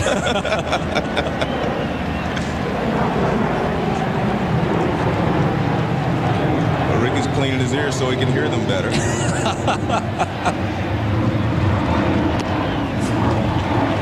3 balls and a strike to Posada. And again, he's in that same situation. And he really doesn't seem like the same Garcia. He's taking a little more time on the mound. He's moping around just a little bit. This is another one of those situations where he should throw the sinking fastball. And he tried to, but he missed with it. Not the worst idea. Posada, especially left-handed, a home run threat, 2 outs, nobody on. You pitch carefully to him, then take your chances with Soho. When you look at Garcia, he's slowed down everything. He's taking more time in between pitches and walking away from the mound a lot more. I don't know if he's getting a little tired or something's bothering him, but he is taking a little more time. He had a pretty good rhythm going earlier in the ball game. Soho's opposite field single in the 3rd is New York's only hit.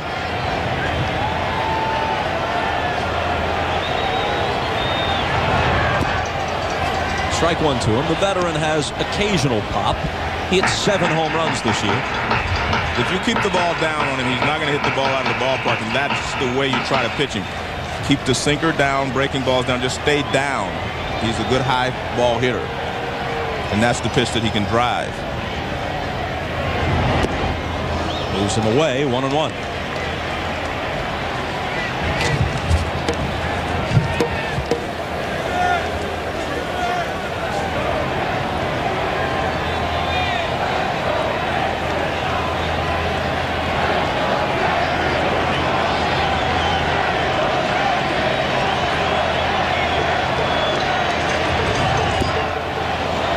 Soho has always pulled off the plate. That's always been his hitting style. And you see him do it again there. This is a pretty good pitch as well. Good movement. Starts over the outside corner and actually moves toward the middle of the plate, but it had a lot of movement on it.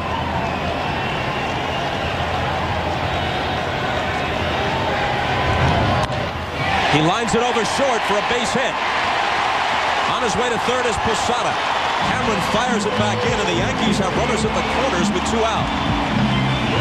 Nice play there by Cameron to cut the ball off and hold Soho to a single. But actually, that was a pretty good pitch. I mean, the ball was down. You want to stay down. Watch where this pitch is. I mean, he just reaches out and just pokes it into center field, kind of throws his bat at the ball because he had bailed away off the plate, but he's able to use his hands to get enough of it to get it in the left center field. He just hit that with nothing but hands. And a good play by Cameron as he cuts it off and fires back to the infield. You wouldn't exactly make an instructional video about hitting using Soho as your model. He's just bailing and wailing, but he's got both Yankee hits tonight. Another big at-bat for Brocious.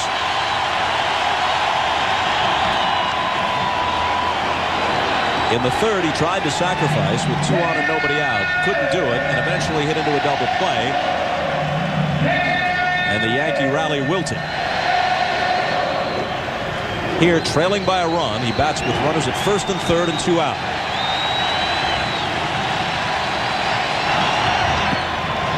In the dirt and blocked by Oliver. And a good job there by Oliver. That's one thing that he doesn't do as well as Dan Wilson did.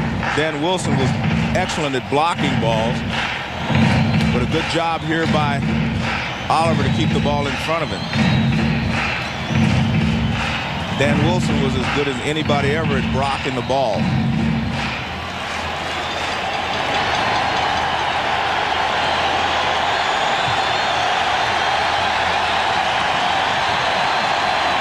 The 1-1 pitch.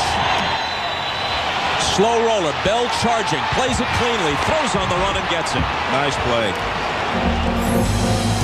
The Yankees strand 2, and after 5, they trail it 1-0.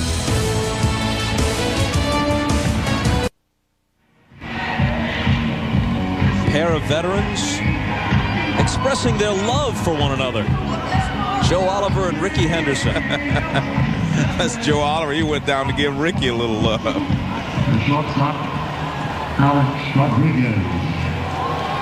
Part of the order now for Seattle in the top of the 6th. Rodriguez, Martinez, and Olerud. Of all the free agents soon to be on the market, this young man will be the most coveted. True to his word, he has declined comment on the situation all season long, which is probably the best approach. Well, 2 things, though, Bobby. He says that he wants to be on a winner, and that's what Seattle is now. And if they are able to get to the World Series or even go farther, maybe they'll have the best shot at keeping him. Only a handful of teams could afford his likely price tag while still fielding a competitive team. You hear the Mets mentioned, Atlanta, the Dodgers, and of course Seattle trying to retain him. Here's the 2-0 pitch. In the dirt, 3-0. See, this is the point. You wanted to get right back at Denny Neagle. You scored a run last inning, and you want to get right back, and then he has to run through this. 40-plus home runs the last 3 years. And he also stole 40 bases in a season and 40 home runs. So he is a star. I mean, there's no doubt about it. And you have to run through this and follow with Edgar Martinez. There's a strike. His offensive numbers are so eye-popping. There's Edgar in the on-deck circle. that people often overlook Rodriguez's defensive prowess. He's not as spectacular as an Omar Vizquel or a Ray Ordonez, but he has excellent range and he's very sure-handed. Well, he only made 10 errors this season, so he's an excellent defensive player. I mean, Jeter is a good player, and he made 20-plus errors this year, so by comparison. And it's very unusual when you have a shortstop make, 9-10 errors in a season, because it's a tough position to play. Unless you're Omar Vizquel, and he very rarely makes an error. This ball is drilled to deep left. If it's fair, it's out of here, and it hits the screen along the foul pole for a Rodriguez home run. 28 of his 41 home runs during the regular season were hit on the road. Safeco is that rarity among the new ballparks that have sprung up around baseball the past several years, in that it's a pitcher's park rather than a hitter's park.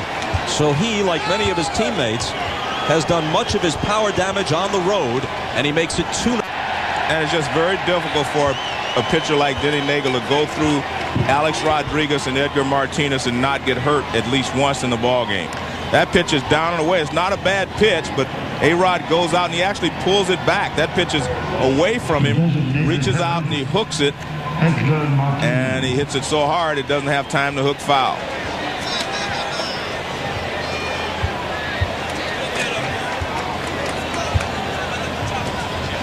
And Neagle not real happy. He's probably thinking maybe I should have tried to change up and bounce it and then tried to get Martinez out.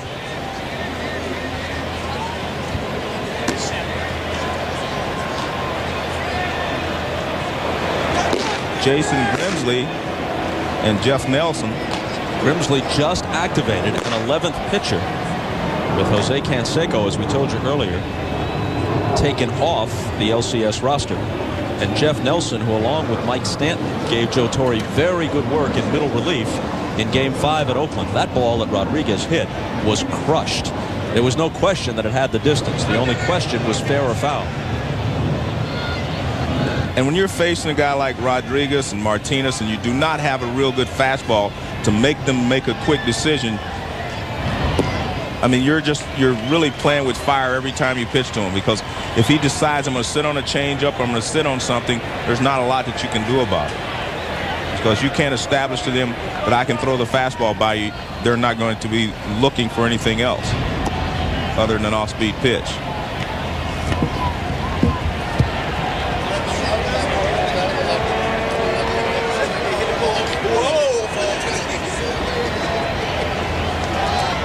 A guy who's already on his way to being one of the best who's ever played.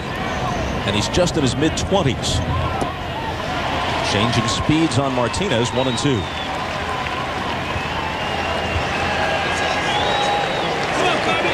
How crushing would it be? Just devastating for Seattle with the new ballpark and high hopes and coming off a successful season no matter what happens here and perhaps beyond in the playoffs.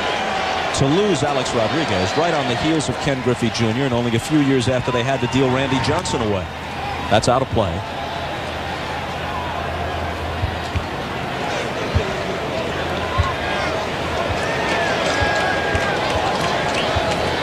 They'll make every effort to retain him. The question is, what will the number be? Well, I think he can just about write any number in he wants, and someone will give it to him. It's going to reestablish the market. Roll to short. Nice hop for Jeter. Low throw. Martinez digs it out to retire Edgar Martinez.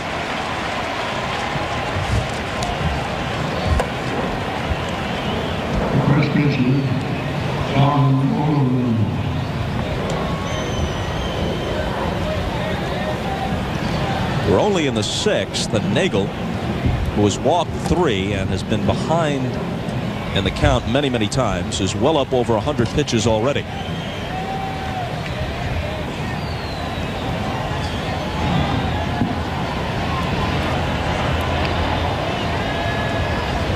Billy Connors on the phone to the bullpen. Billy Connors was a baseball and basketball teammate of Pat Riley in high school in Schenectady, New York.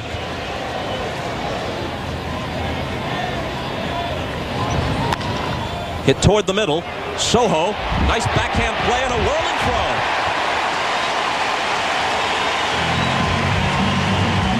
toughest part of this play is catching the ball because he got it on a funny hop.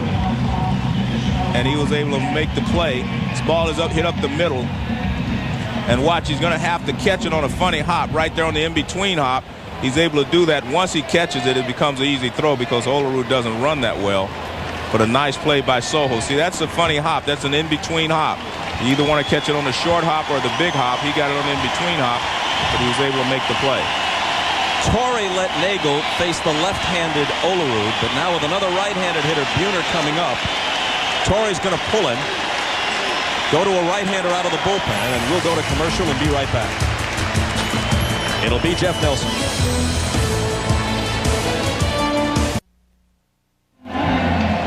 If you told Joe Torre before the game that this is what he would get from Denny Neagle, he would have taken it in a heartbeat.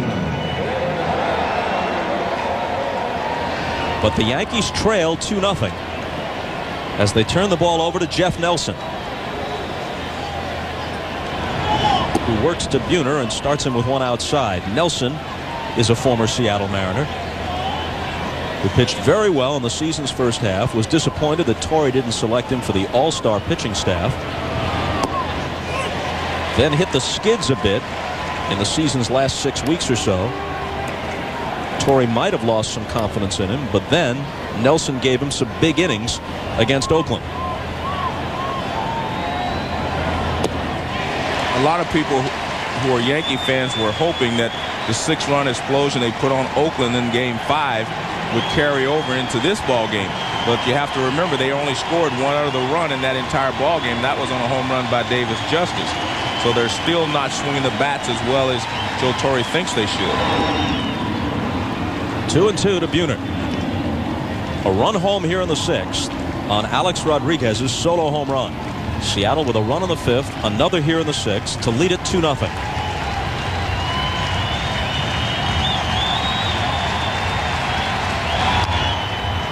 Still 2-2.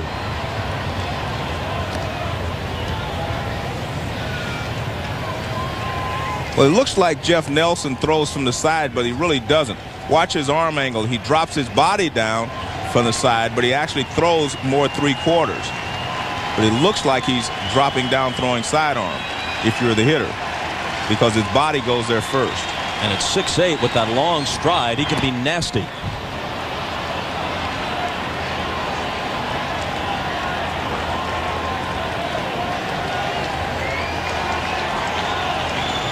Buhner facing his former teammate. And the 3-2 pitch. And we'll do it all over again. Nelson's best season actually came in his last year with the Mariners in 1995 when they beat the Yankees in the playoffs. He was 7-3 and his ERA was barely over 2. The next year he found himself in New York, and he's been very effective as a middle and setup man. First for Buck Showalter, then with Joe Torre. The 3-2 pitch. Oh man, did that come around the corner. It just froze Buhner.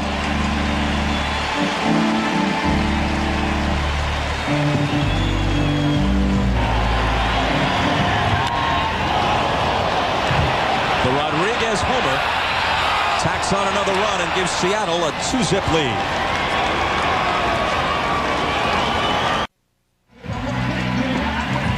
The Mariners take a 2-0 lead to the bottom of the 6th, and they take Ricky Henderson out and replace him in left with Raul Ibanez.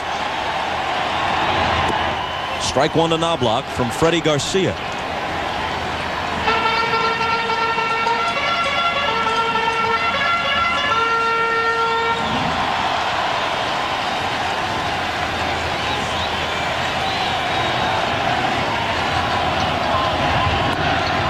A ball and a strike to Knobloch, who believes his days in New York are numbered. 1997 Gold Glove winner, who has had all kinds of problems with his throwing to first base, hence his DH role here in the postseason. He's on the outs with George Steinbrenner. The problem is, given his contract and his recent history, it's going to be tough to trade him for anything like the sort of value the Yankees would expect.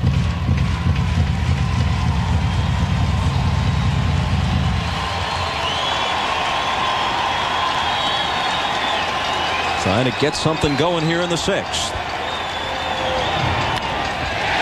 Down the line and in there. Extra bases for Knobloch. A fan touched it. Automatic double. Well, at least we see the sign this time. We see him interlocking arms. That tells you that the fan touched it. It's a curveball, and he kind of hangs it. He had been throwing the curveball where it was almost bouncing. He hangs this one. Knobloch hits it down into the corner. And you see the fan touch it right there. And the umpire gives his signals.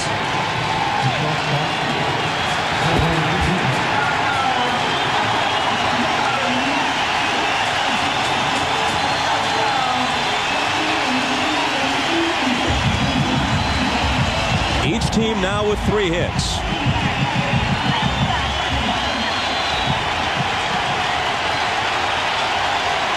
Jeter has struck out twice against Garcia. Fouls it away. And this is a situation where you would like for Jeter to take a shot to right field as he did there, because it's important for you to get on the board. When you're trailing 2-0, it just seems like it's a lot more than it really is. But if you can show Garcia that you can score against him, then your confidence level will rise. So you need to get on the board right here.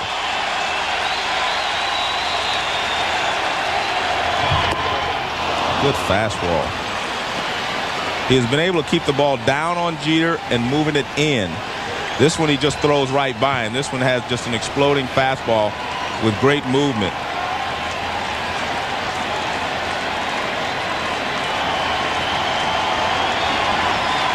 So he's got Jeter in an 0-2 hole.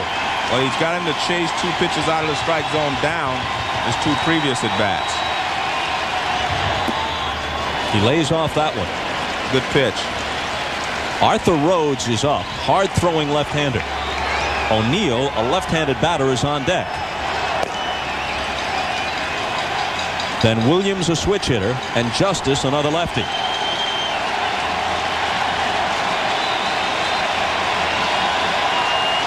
And the 1-2. Moves him away, and the count evens.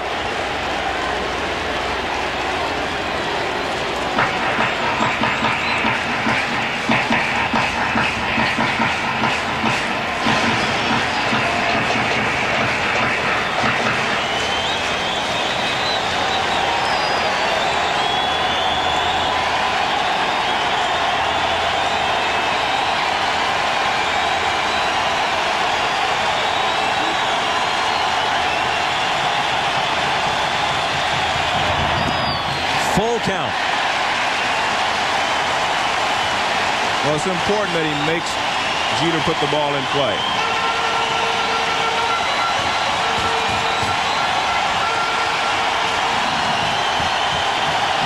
Even if he gets a base hit, because you have to make them earn the runs and do not help them out. This upcoming pitch is only the 80th for Garcia. But depending on what happens, it could be his last.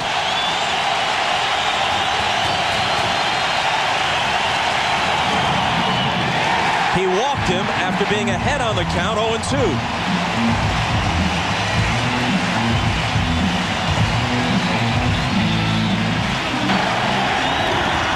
He fouls a fastball away, swings and misses a fastball. Fastball in. And this one is another fastball in. Then he throws him a curveball, bounces it, and another fastball in. So you can see they have their scouting report is to pitch Jeter in, which they've done successfully. But they were also able to get him to chase a breaking ball and pitches down in his first 2 at-bats. And here comes Lou Piniella.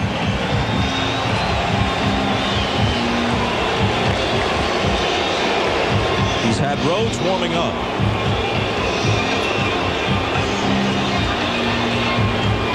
Rhodes is a key to this series, especially here at Yankee Stadium. And late in the season, when they brought him in these situations, he was just overpowering. He blew all the left-handers away. Even with a 6-run first inning at Oakland on Sunday night, to this point, the Yankees have scored just 19 runs in 5.5 games in this postseason. They have had precious few opportunities, and they're staring at one right now.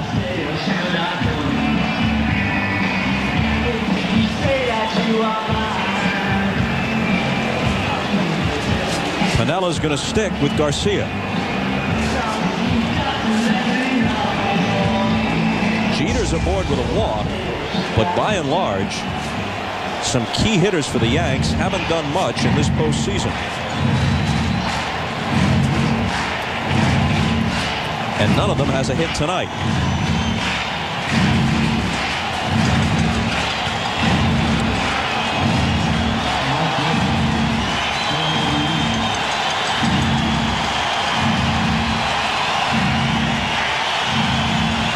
What little success the Yankee lineup has had has all been at the bottom or near the bottom.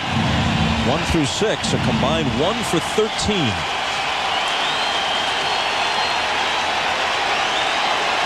But O'Neill can do something about that.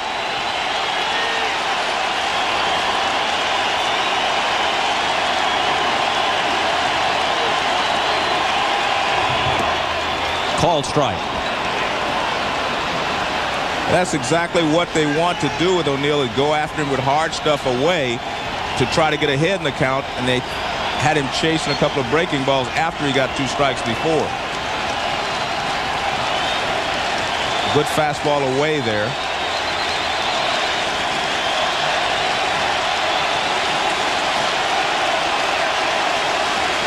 The 0-1 pitch. A ball and a strike. No one in this park is thinking about the possibility of a sacrifice, because the possibility is virtually non-existent. Well, very rarely do you sacrifice with your third place hitter. Your third place hitter is there because he's your best hitter in the lineup, and he's also there because he's supposed to drive in runs. O'Neill, who played for Pinella in Cincinnati, waits on the 1-1 pitch. Slices it down the left field line with Ibanez in pursuit, but it's out of play.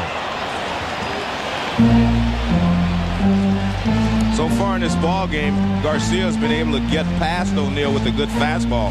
He's been late on all the fastballs, and when you're late on the fastballs as a hitter, you start to gear up so he can get the bat out there, and then he's throwing him curveballs that he's chased. So the fastball has been the key, although he's gotten him out with breaking balls.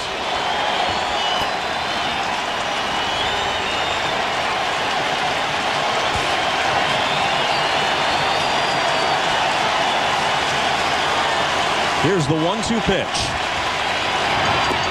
Got him swinging. And there's another good fastball. That was a perfect pitch right there, because if O'Neill puts the ball in play, it's going to be a ground ball someplace, and you're trying to get the ground ball for the double play. This is just a good sinking fastball right there. And look at the movement. Great pitch. He gives him the 2-seamer, not only sinking, as you said, Joe, but tailing away.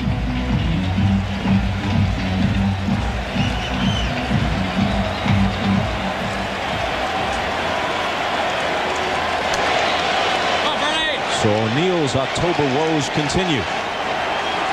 Here's the Yankees' top RBI man, Williams.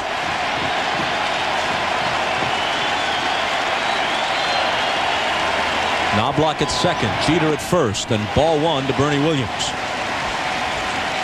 He has pitched Bernie Williams just the opposite. He has used the curveball to set up his fastball. The curveball has been the important pitch for Garcia against Bernie Williams. And that's why he's had such success tonight, because he can go after different hitters with different speeds.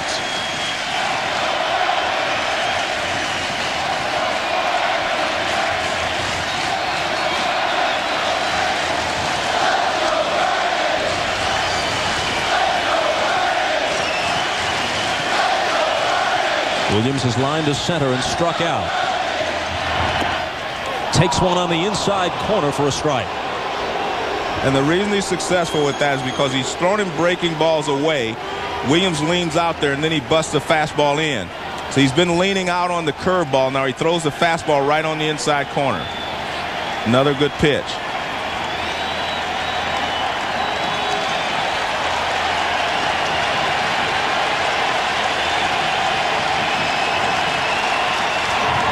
And now he goes back to the curveball. He is just pitching Williams, Paul O'Neill, and Justice perfectly tonight. He's got a game plan, and he's sticking to it. He's overpowering O'Neill with the fastball. He is using the breaking ball to get Bernie Williams, and he's used the changeup on David Justice. The bottom just dropped out of that baby. But that was set up by the first curveball and then the fastball in. 2 on, 1 out, and the 1-2 pitch. Struck him out. That's just excellent pitching.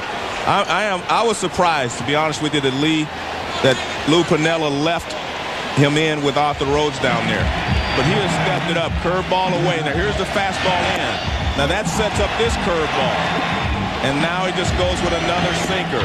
And you're over. You're finished. I mean, he's threw him 3 or 4 different speeds, and he located the ball perfectly there. I actually thought he was going to bring him in, either to pitch to Paul O'Neill or Justice, and he's done neither. And this guy's rewarded him by going hard to the well with his good fastball and the breaking ball. Far from out of it, though, with Justice at the plate. Ball 1.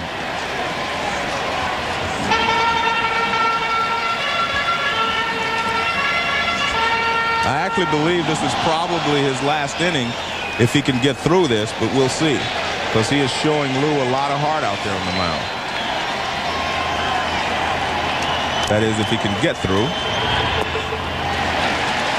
2-0 and a dangerous pitch now to Justice. But see, he's used the changeup against Justice. He's used the fastball against O'Neill and the breaking ball against Bernie Williams. He has pitched these 3 guys perfectly tonight. But you said this is a very dangerous pitch. 2-0. I expect it to be a sinker to try to keep the ball in the ballpark.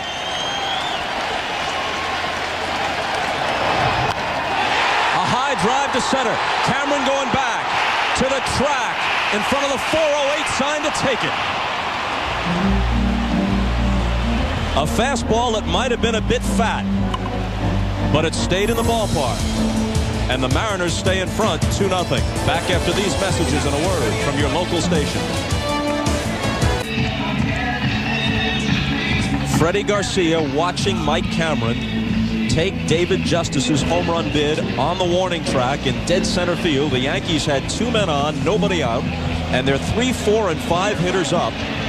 And Garcia, showing the kind of poise that belies his 24 years, struck out O'Neill and Williams and then got Justice to fly out to end the threat. Well, Bob, I think we may have just seen a young pitcher come of age here, because they've always said that he had tremendous stuff, but he was a thrower, not a pitcher. He pitched his way out of that jam. And I think that Lou Piniella showed a lot of patience in leaving him in there, and he picked his spots, and he did a great job there. Oliver with a check swing roller that's foul. He has always had great stuff, but they've always questioned how he would pitch in clutch situations because he became a thrower. But in this particular instance, he pitched his way out of the jam, and he used all of his pitches. That's what was great about it. He didn't just try to overpower him and throw his way out. He used all of his pitches, changed speeds, and located. The right-hander Jose Paniagua now up in Pinella's bullpen. 2-1 to Oliver. You've got Tino Martinez, Jorge Posada, and Luis Sojo due in the bottom of the 7th. Do you send Garcia back out? Well, you're asking the wrong guy, because I thought he would take him out before. But, well, he's still sitting there, so I would think that he's still going to go out there and start the inning.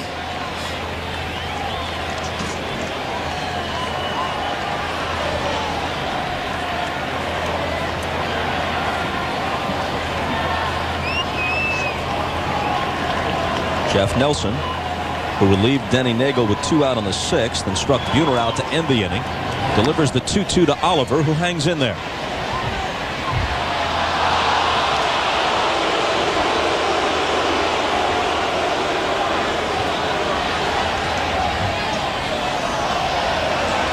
If I look at the lineup, Bob, Lou Piniella has things set up almost the way he would want, and that is to send Paniagua out there to get the bottom part of the lineup. Then you bring Arthur Rhodes in, maybe for the other top of the order, and then you finish up with Sasaki. But we'll have to wait and see. I mean, Freddy Garcia may not be finished in this ballgame. And he hasn't thrown 100 pitches yet. So he's still relatively fresh, or should be. Down goes Oliver. 2 hitters faced by Nelson. Both of them a fan.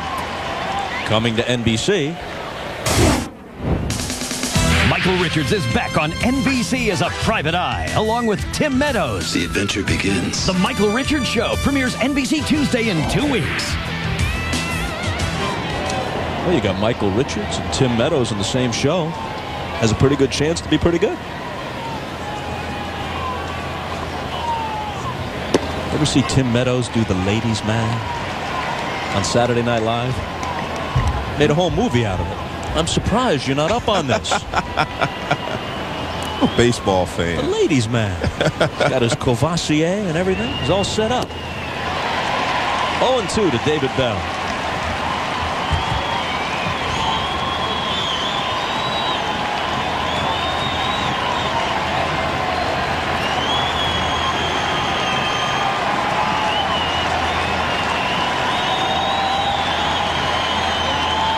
Bell is 0 for 2. And the count is 1-2. Tomorrow's starter for Seattle, John Halama, is a kid from Brooklyn who's 2-0 against the Yankees this year.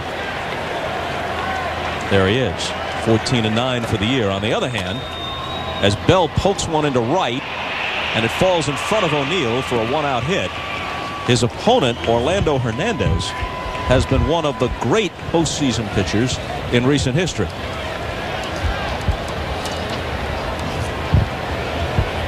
But Bob, as you mentioned, Denny Neagle actually pitched well. He only gave up the 2 runs, and normally that's enough for this Yankee team to win.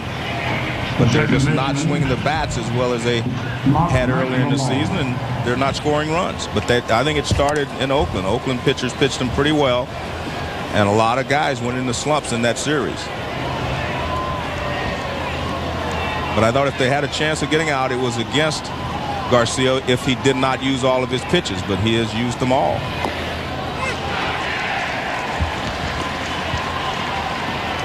A strike to the switch hitting McLemore, who bats from the left side now against Nelson.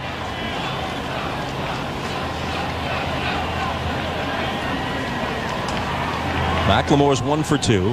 He doubled in the 5th and came home with the game's first run on a single by Ricky Henderson. An inning later, Alex Rodriguez had a solo homer, and that's it. 2-0 Seattle. And you can expect Lou Piniella to put a hit and run on or try something if they get the count in their favor, or they get a hit and run count.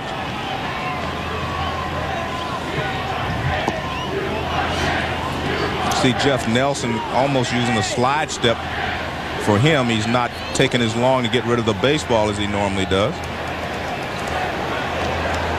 It's the rookie left-hander Randy Choate, who usually comes in just to face a hitter or two in a lefty-lefty situation. Double play ball, Jeter to Soho. Can they turn it? No. David Bell got down there and broke that play up. Well, he was running on the play. It was actually a hit and run. And that's why McLemore, see, he's going, and that's why McLemore swings at this pitch. It's not a good pitch to hit. It's actually a low pitch, but he's trying to protect the runner, but he hits it too close to the bag. And that allows Jeter to give it to Soho, but David Bell does a great job of going across the bag to put a lot of pressure on Soho. Soho backs up, throws off balance, and he couldn't get enough on the throw. And Jeter's reaction, we just missed it. So McLemore becomes the runner at first on the force play. And Raul Ibanez, who replaced Ricky Henderson in left field and at the top of Seattle's batting order, hits for the first time tonight.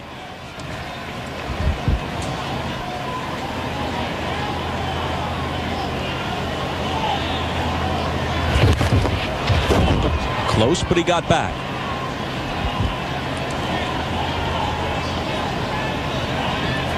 McLemore's 30 steals this year were a career high.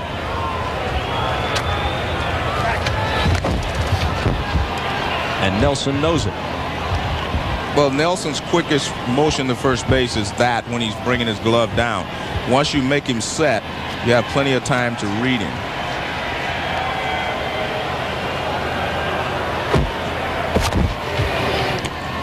Ball one to Ibanez, who hit just .229 in limited duty with a couple of home runs. He's a 5-year veteran and a New York product from Manhattan.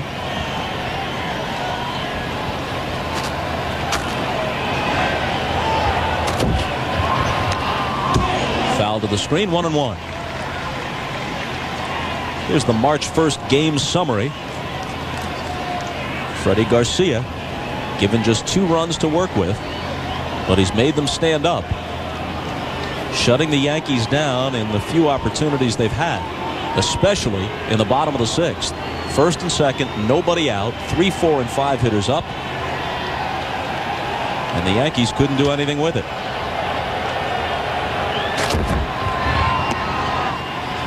Two and one. You can see Jeff Nelson is parrying his motion. He's using the semi-slide step, but in doing so, he's losing a little velocity. He's losing his control. He's not throwing the ball nearly as well as he does without a runner at first base.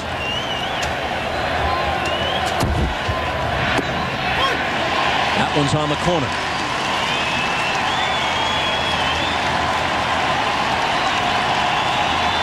That was a good smart move there. He actually quick pitched McLemore.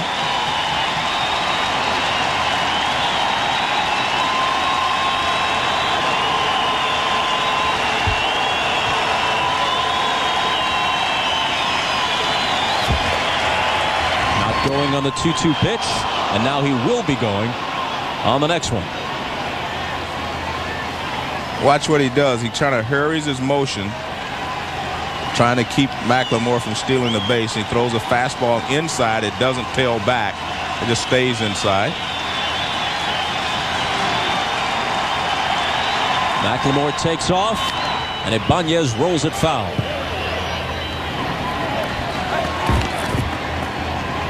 Mike Cameron is on deck.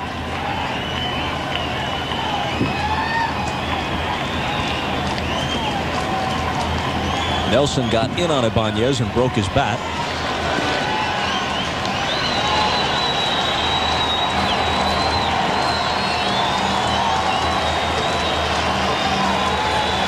In Game 5 at Oakland, the Yankees, as we look at Garcia still working on the shutout, staked Andy Pettit to a 6-0 lead before he threw a single pitch.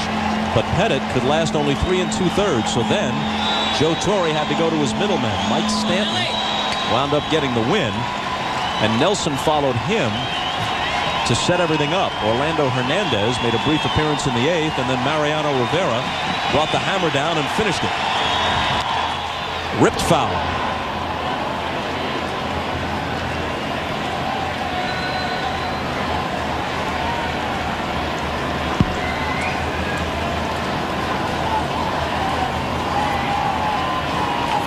Randy Choate fiddling with his grip. Started the year in Columbus. Pretty effective for the Yankees, especially after they first called him up to the big leagues. He's faltered a bit in September. Ibanez pops it up, back of the plate. Posada has a play. Stretch time at Yankee Stadium to the bottom of the 7th, with the Yanks trailing it 2-0.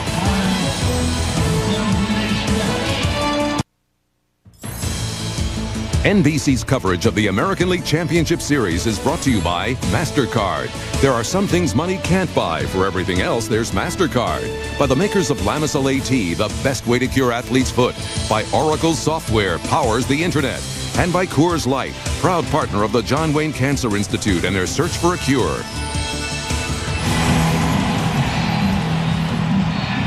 This aerial viewpoint provided by Budweiser and the Bud One Airship. Budweiser, the official beer of Major League Baseball.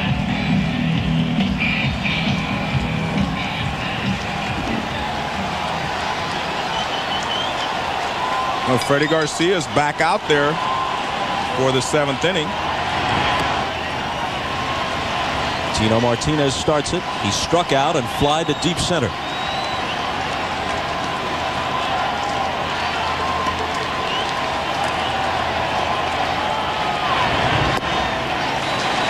Two and oh.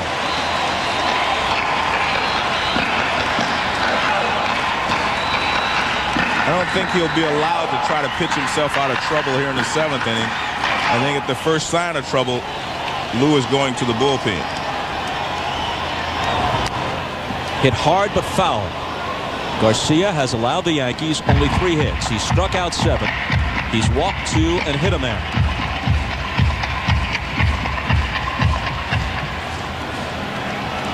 Paniagua has been throwing for a while, so he's ready if and when the call comes.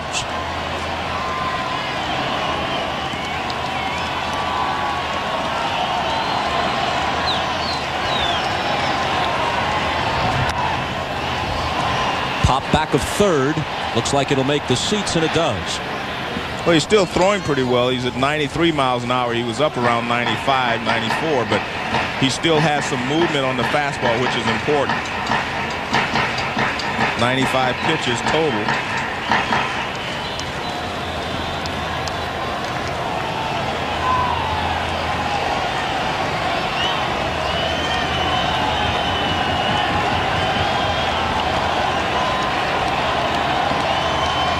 Here's the 2-2. Tip back, and Oliver couldn't hold it. So Martinez has life. This is another good curveball. Watch where it starts. Starts in the strike zone. It's a strike. It's a strike. All of a sudden, the bottom goes out, but Martinez gets enough of it that Oliver can't control it.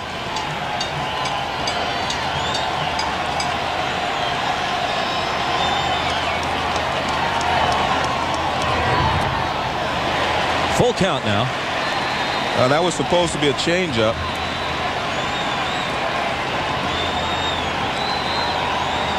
For the first time in memory, Lou Piniella has a reliable closer in the Japanese import Kazuhiro Sasaki. So a bit like the Yankees with Rivera, it's almost an 8-inning game. Slow roller, Olerud will take it himself. 1 out. As we've mentioned, Game 2 of this series is tomorrow afternoon. Orlando Hernandez against John Talama. Game 1 of the NLCS from St. Louis, the Mets and the Cardinals tomorrow night on Fox. Joe Buck gets a home game. Just a short drive from his suburban manse to Busch Stadium for the Mets and the Cardinals. Hampton against Kyle as Joe works with Tim McCarver. While the Yankees have been scouted very well, it's one thing to scout and know exactly where a hitter's weakness is, but to be able to get to that weakness, and that's what Garcia has been able to do. I mean, he has been able to get the fastball hitters out with breaking balls, get the breaking ball hitters out with fastballs, and change speed. So he has pitched perfectly to the scouting report against the Yankee hitters, especially the middle of the lineup, the tough hitters in this Yankee lineup. Chris Chambliss, the Yankee hitting coach.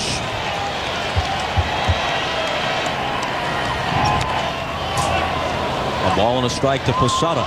It's one thing to know if a guy can't hit a fastball, but if you're a sinker ball pitcher and you can't throw the 4-seamer, you can't get to that spot. It's another thing to know if a guy's a high fastball hitter and you can't throw the sinker to get to that spot. But he has been able to throw all the pitches to get to their weaknesses so far.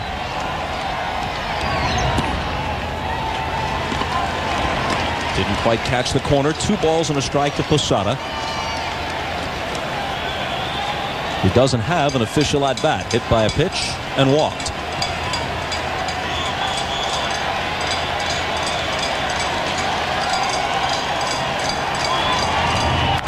Here's a drive down the line and right, and it is foul.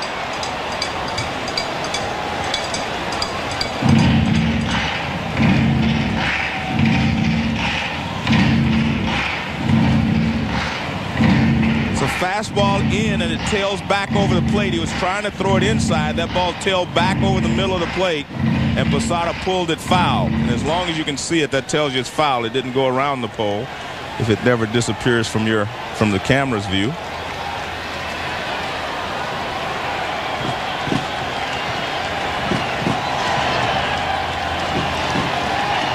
Soho is on deck, but if Posada reaches, Torrey might go to his bench. Beautiful. Strikeout number 8 for Garcia. And now here comes Piniella.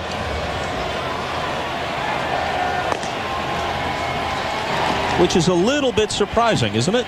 If he's going to make a move here. Well, Soho does have 2 base hits in the ball game.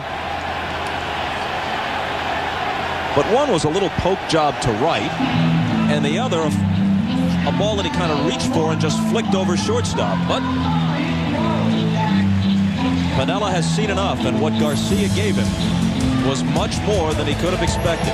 Tremendous outing, and here comes Paniagua.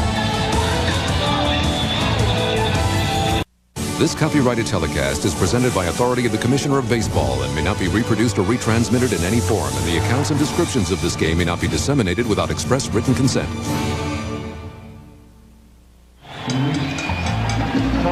As you see, Garcia was fabulous. He now gives way to Paniagua. Lou Piniella has reason to have confidence in his bullpen. Paniagua was 3-0 this year, but look what he and the others did in the division series against the White Sox. The previously wretched Seattle bullpen, which was always the bane of Pinella's existence, is a different unit this year and in the postseason so far. Well, you said that Freddy Garcia was brilliant. He was brilliant to the last pitch. In fact, he struck out the last hitter. There you see Paniagua's numbers.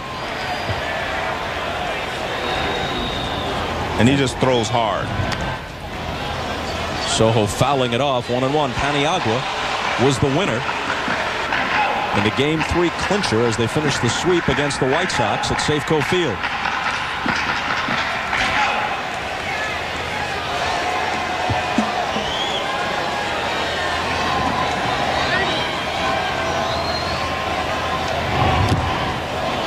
Threw it by him, 1-2. This is a high fastball from Paniagua, and if you go up there on him, you're not going to make much contact. Good fastball.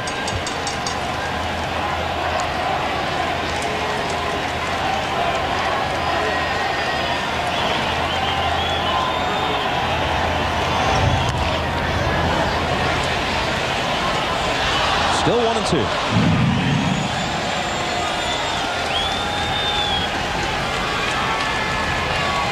Paniagua on the hill now for Seattle is, like so many big leaguers, from the Dominican Republic.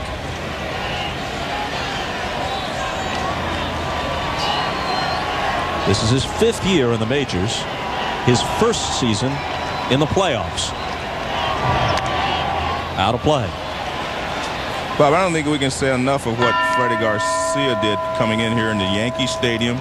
They had Yogi Berra and Phil Rizzuto, 2 of their great former players here, throwing out the first pitch, and then he just walked out there and shut the Yankees down for 6 2/3 innings. I mean, he was brilliant,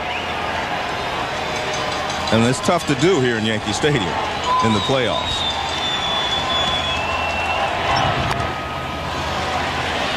Soho making Paniagua work.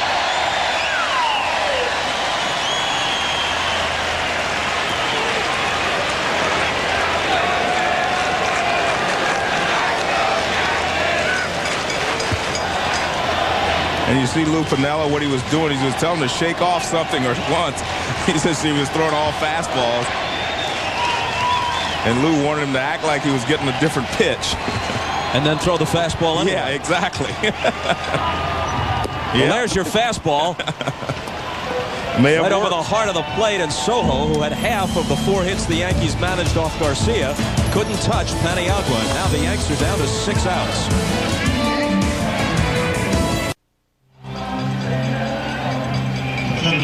Elvis's suspicious minds blaring over the PA at Yankee Stadium. What's suspicious here is the Yankees' lack of hitting in the past several weeks leading into the postseason, and even though they got by Oakland, continuing through that series and into this game. Jeff Nelson trying to keep it close as he works in the 8th. Well, the Yankees are a team that they won't die easily. They have 6 outs left, and I guarantee you they'll be trying to take advantage of those 6 outs. The Yankees lost their last 7 regular season games. No team has ever gone into the playoffs with that many consecutive losses to conclude the year. They were never threatened. They had the division wrapped up, but still it was troubling for Torrey because you don't like to have your team go in on a down note like that. And it's very difficult just to turn it off and on. I mean, you usually like to go in playing well. But as Joe Torre said before the last couple of weeks, he said he could not do anything to loosen the players up. He just felt like they were tight, and he was never able to loosen them up.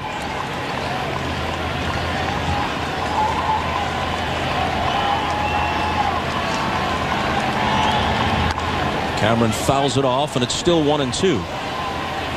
Nelson pitched a couple of innings at Oakland on Sunday.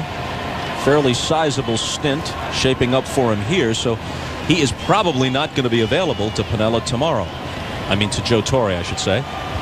He won't be available to Piniella either. He's refused to pitch for the Mariners in this postseason. That's his firm policy. 2-2. So you still thought you were on tape. No chance to pull it back. Yeah, you could correct it. It's too confusing. But I was live. I was the part that was live. Oh, you didn't know that, right? No, I didn't. Yeah, I was live. And Cameron is dead at the moment. He's 0 for 4, second time he struck out. I thought Joe Torre made another interesting remark today. They were talking about, the Mariners and the fact they didn't have Griffey. He said, hey, it wasn't the loss of Griffey that helped them. He says the great pitching that brought them through. If they had Griffey, they'd just be that much better. And I agree with him because the pitching has been what has won the division for them this year, along with their defense. Nelson to A-Rod, who was walked, popped out, and homered.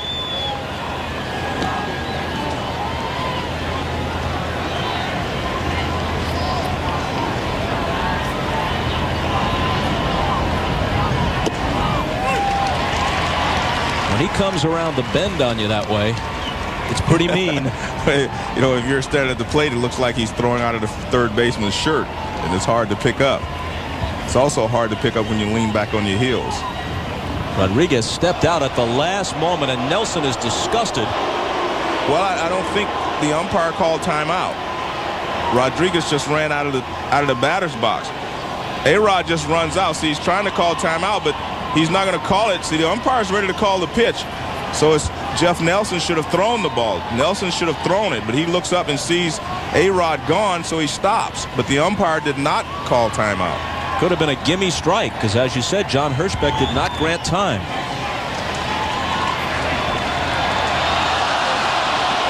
One and two.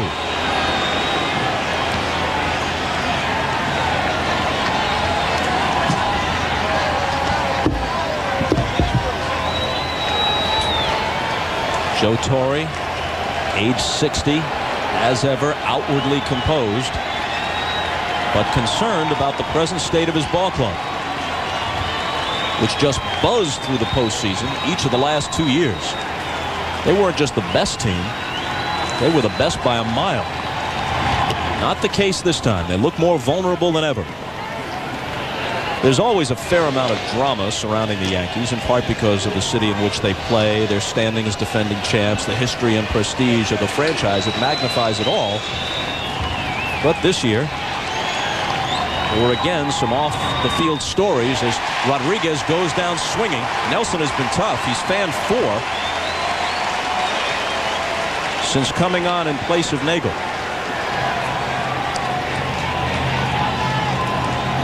Finishing up about Torre again. This year, Don Zimmer nearly quit. Torre talked him out of it. Mel Stottlemyre missing at the moment, battling cancer. Darryl Strawberry's personal woes continued. David Cohn had a nightmare year. The roster had more turnover than any defending champion I can recall. Through it all, Torre, a steady hand at the helm.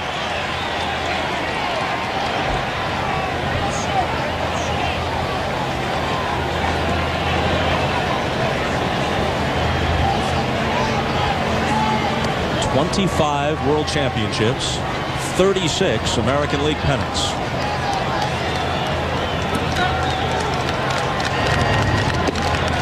A ball and a strike to Martinez. Jeff Nelson has faced 6 hitters, and he struck 4 of them out.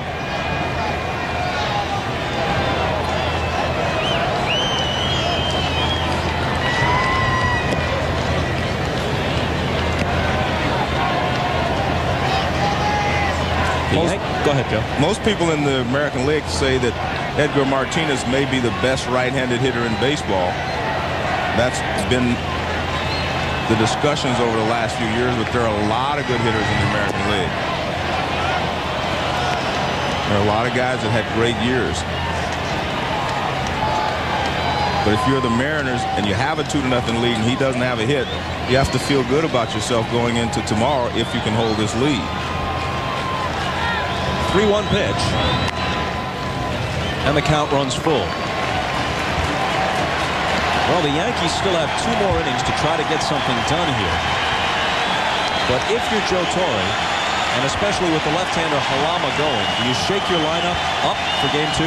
Well, we know that Joe will do that. He will change some situations. Probably what he'll do is change some batting order, change the batting order more than people. Pop to the right side. Soho in shallow right. Nelson has been very effective. He's given his team a chance to come back. The question is, will they?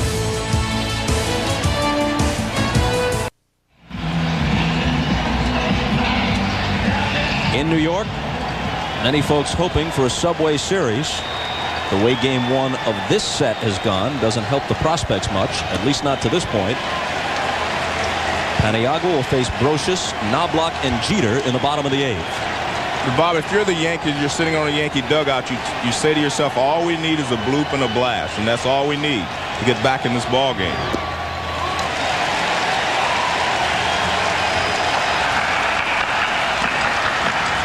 Jeff Nelson has held the fort. Let's see if his teammates can mount a charge.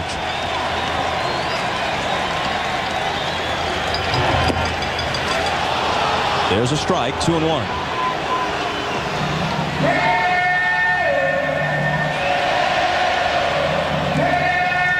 More than half a century in professional baseball for Don Zimmer. Half a decade in the majors for Derek Jeter, and in every one, he's gone to the postseason.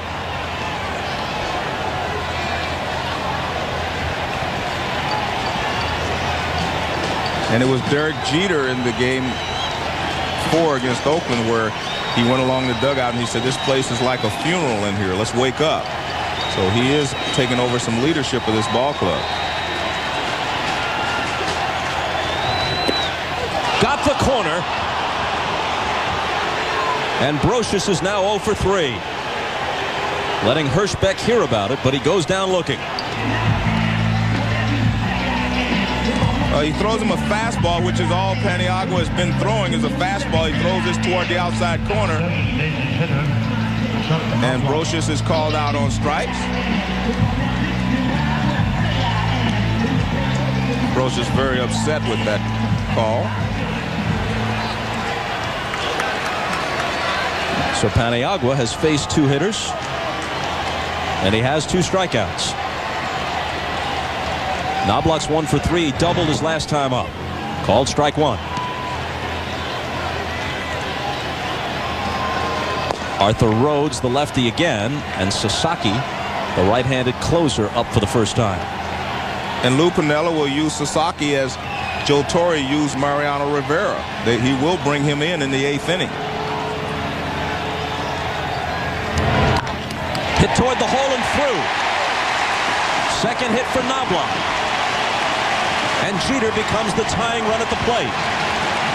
And when you're down, that's all you want to do. You want to bring the tying run to the plate as often as you can and let guys take some swings and tie in the ball game.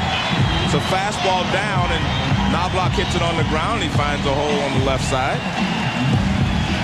That's the 4th hit for the Yankees, and Knobloch has 2, and Luis Sojo has the other 2.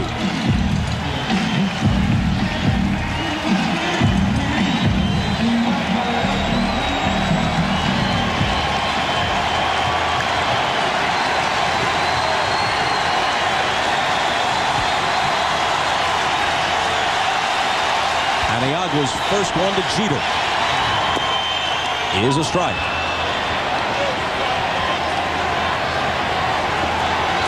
I don't think you'll see Chuck Knobloch running from first base, although, he can steal a base. But I think right here you have to give your hitters a chance to try to drive you in with a tying run at the plate.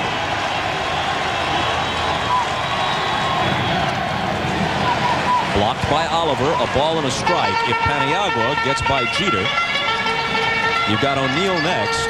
Probably Arthur Rhodes out of the bullpen to face O'Neill. And even though you usually don't do it with your number 3 hitter, considering O'Neill's struggles of late, Torre might have to make a counter move. That would really surprise me, but I agree with you on your thinking, but that would surprise me knowing Joe as I do. Now he's got Glenn Allen Hill, who swung a hot bat, on his bench.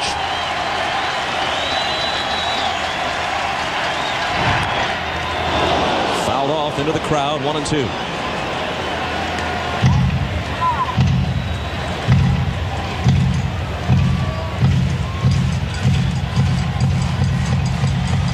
Jeter's good buddy and counterpart at shortstop, Alex Rodriguez, has a homer in this game. How Jeter would love to match it here and tie the ball game up.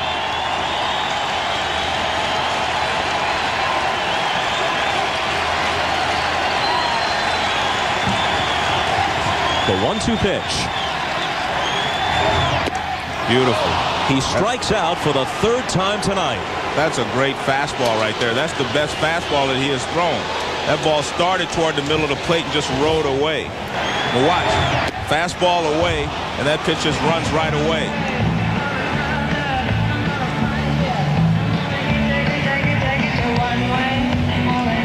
Jeter's done for the moment, and Paniagua's now done for the game. He faced 4 hitters. He struck 3 of them out and allowed a single to Knobloch, and now Piniella is going to call upon Rhodes to face O'Neill.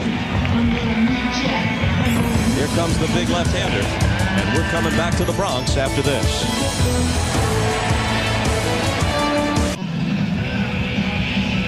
Arthur Rhodes, the longtime Oriole, was 5-8 in his first season as a Mariner, but he's wicked on left-handed hitters. And one of those lefties, Paul O'Neill, is not going to get the chance to face him. He's been pulled back, and here comes Glenn Allen Hill. Well, this is one of the reasons they acquired Glenn Allen Hill, for his bat coming off the bench and to supply some power coming off the bench, because of looking at the Yankee bench early in the year, they did not have a lot of pop coming off the bench. Let's quickly check in with Jim Gray. All right, Bob. Well, Lou Piniella just walked over here, and he said, I'm very surprised that they're pinch hitting for Paul O'Neill. I didn't expect that. It surprises me a lot. Bob?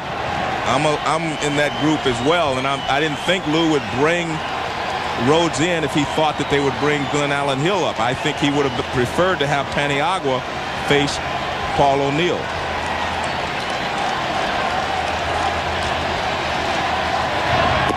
Hill with that whip action swing comes up empty. He had 27 homers and only 300 at-bats this year.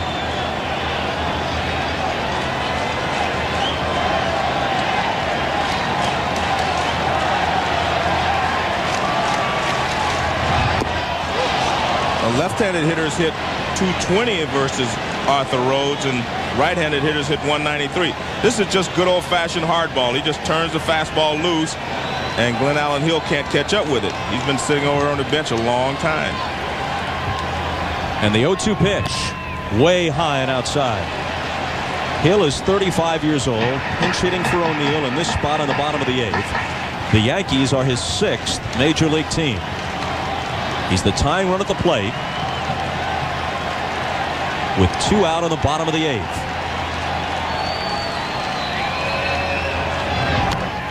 Fouled away. Dangerous pitch right there. That was pretty much bell tie in the middle of the plate. I think he wanted it up a little higher.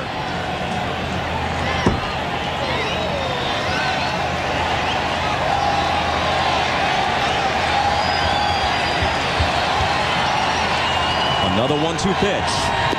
Got him looking. Changed speeds on him and froze him. That is the 12th strikeout put in the book by 3 different Mariner pitchers tonight. NBC's coverage of the American League Championship Series is brought to you by Morgan Stanley Dean Witter. Move your money, get well connected. By Office Max. You supply the ambition, we'll supply everything else. By Pfizer, where life is our life's work. And by March 1st, here's to being first. A new world, a new way. www.march1st.com. Changes for the Yankees. Veteran utility man Clay Bellinger is in left field. David Justice moves from left to right. Paul O'Neill out of the game. Bellinger hits third in O'Neill's slot. The rookie Randy Choate comes out of the bullpen, perhaps only to face one hitter, the left-handed John Olerud, who leads it off in the top of the ninth. They had Grimsley up and throwing, so he's loose in case Choate is only going to face Olerud. He would be the next pitcher probably. John Olerud. And Choate is tough for left-handers because he drops down a little bit and kind of slings the ball.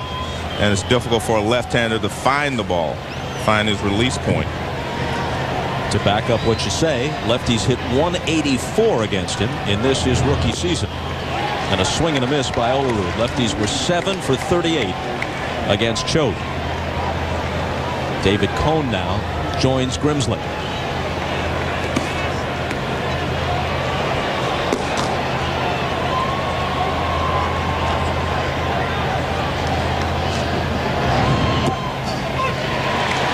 Called strike 2.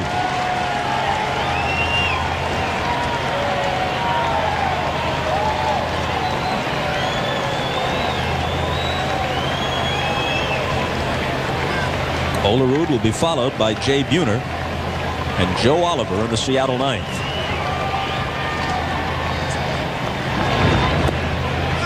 He lays off ball 1. We talked about this being a much different Seattle Mariner ball club than the one that played in the Kingdome. It set a record for home runs. This one is built basically on just good pitching, good defense, and being able to get the key hit, as we saw Ricky Henderson do, and also A-Rod. Still 1-2.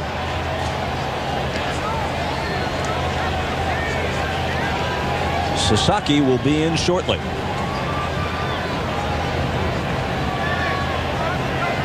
He is the all-time leader in saves in the history of Japanese baseball.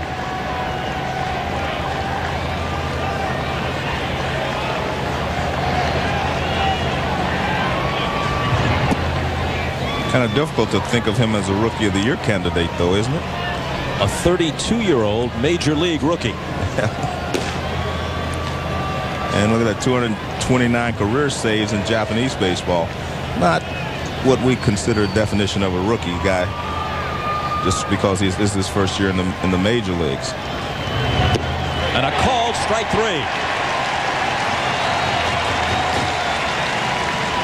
So if that was Choate's only hitter, he couldn't have been more effective. Good fastball away. After throwing him a couple of sliders that missed, he just catches the outside corner with a fastball. And Olerud is out.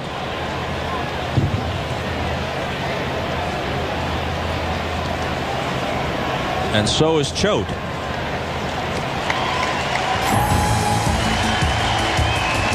Here comes Jason Grimsley. And here comes a commercial message.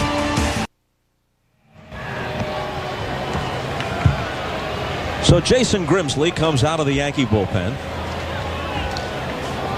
Not on the roster for the division series. Activated with Jose Canseco being removed from the roster for the LCS. And a strike to Jay Buhner. Well, they felt like they needed one more pitcher. They need more pitching out of the bullpen, so they added Jason Grimsley. They already had some bats on the bench, as we saw Glenn Allen Hill come up today.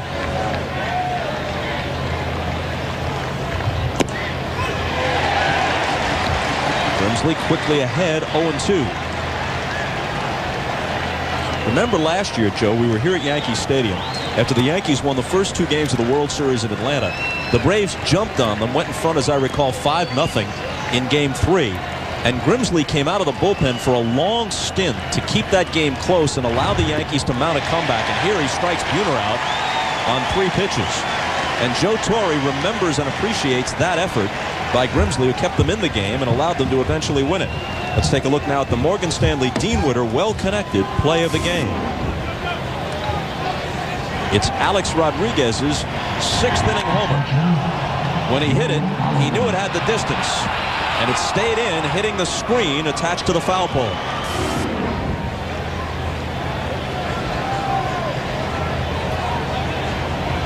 Joe Oliver's 0 for 3.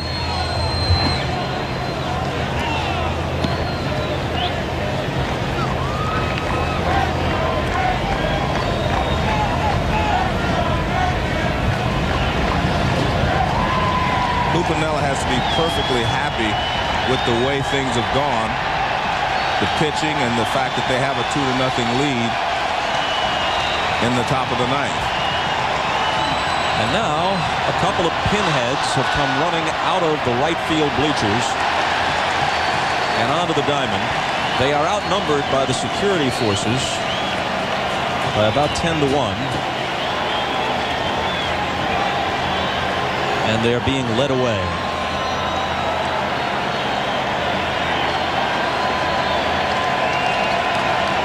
The long wait is finally over. The premiere of Must-See TV Thursday is almost here. First is the premiere of Friends with 2 back-to-back all-new episodes. Then the premiere of the Emmy-winning Will and Grace, followed by the premieres of Just Shoot Me and ER. A lot of premieres on one night. Must-See TV Thursday premieres this week on NBC. It's a premiere night of entertainment, if that isn't clear by now.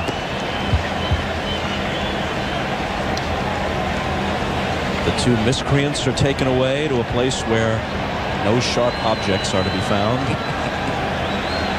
And the game continues.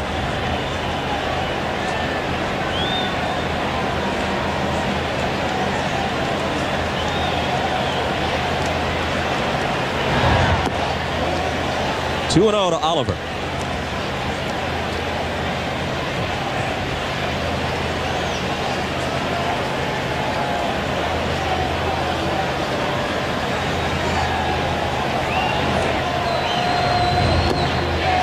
And misses in the Yankee ninth against Sasaki, no doubt. It'll be Bernie Williams, David Justice, and Tino Martinez. Well, the Yankees couldn't ask for anything more than to have the middle of the lineup facing Sasaki with a 2-0 deficit. Here's what Joe Torre could ask for those bats to come to life. Well, you have Jorge Posada following that, so you have maybe your 4 best hitters at this point swinging the bats in the 9th inning.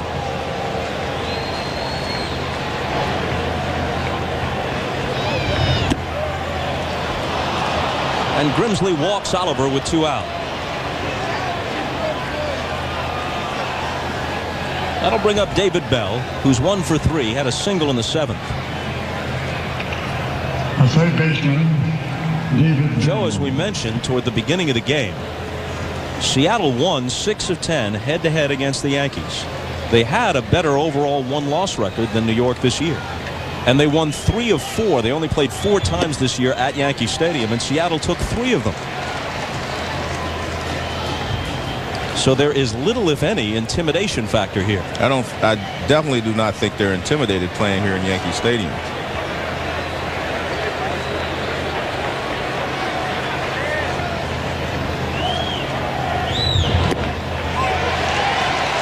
And 2 to Bell.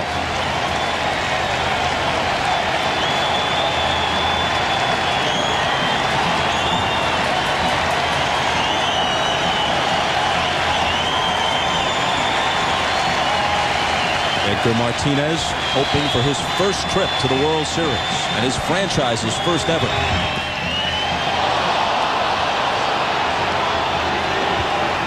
They can take a step in that direction if they can get 3 more outs tonight.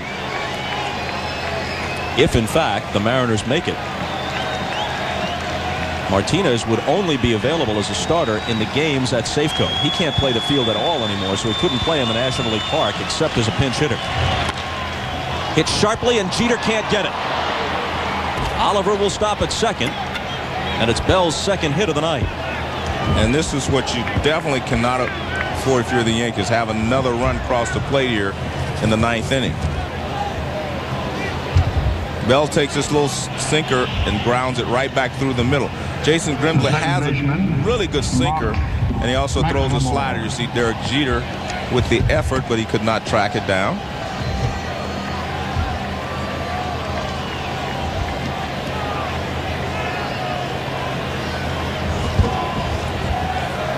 Look at that bullpen.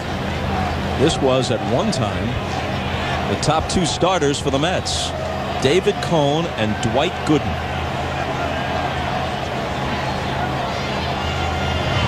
McLemore rolls it to Soho. He flips it to Jeter. It remains a 2-0 game as the Yankees come up in the bottom of the ninth.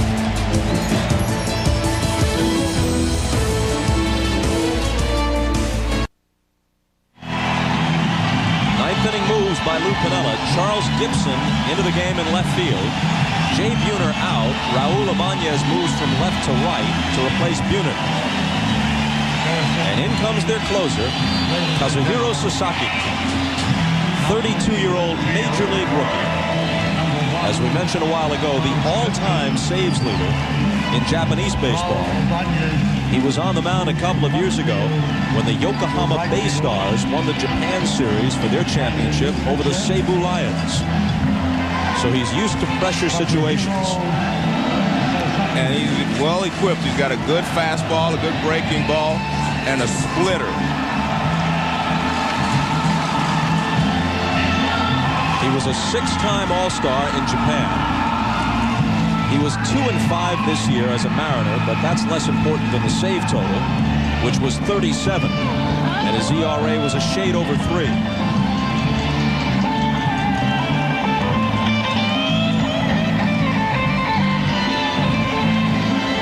Well, Lou Piniella could not have scripted this better for his ball club, and that is for Freddy Garcia to pitch well as he did, and then the relievers to come in, and Paniagua and Arthur Rose to pitch well and get it to Sasaki with a lead here in the ninth.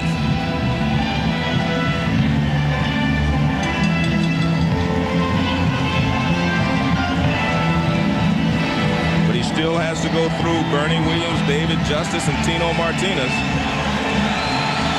all capable of hitting the ball out of the ballpark. And if someone can get on, they will immediately have the tying run available with one swing.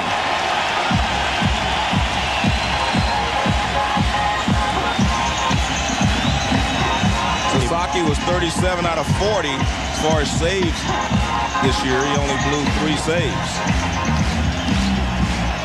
Apart from the 6-run first, which essentially won the series for them in Game 5 at Oakland, the Yankees have scored 2 runs in their last 25 innings.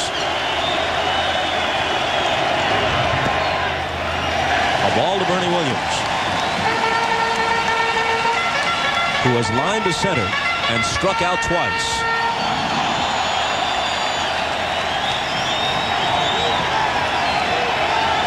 Jeter, who's fanned 3 times tonight, cheering Williams on. Threw it by him. Well, he doesn't throw as hard as Paniagua, and he doesn't throw as hard as Freddy Garcia, but he's got as much movement on his fastball.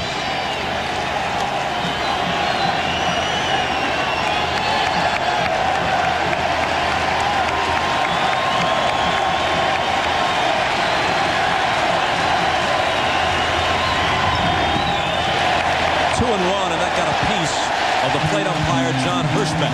Well, that was a splitter that he was trying to throw.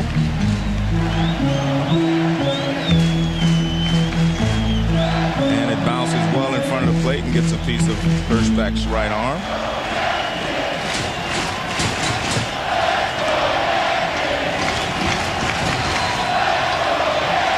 Even though the Yankees have been shut down tonight, they're only 2 runs down.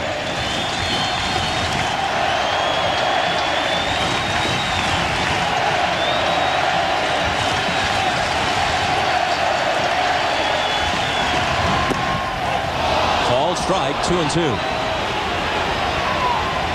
Sasaki's presence in the big leagues no longer represents a novelty. Increasing numbers of Asian players on big league rosters, a trend that will only continue. Quality of play is excellent in Japan and in Korea, elsewhere in Asia.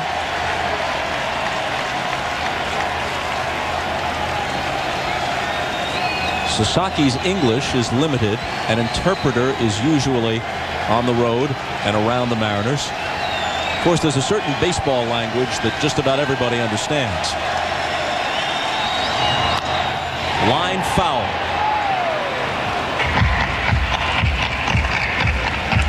Sasaki's best pitch is the splitter, but he doesn't want to throw it here because there's 2 balls and 2 strikes. He doesn't want to risk walking Bernie Williams and bringing the tying run to the plate, and I think that's smart. Make him put the ball in play.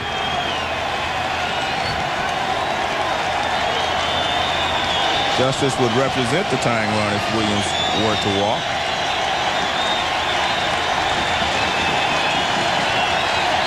Again on 2-2.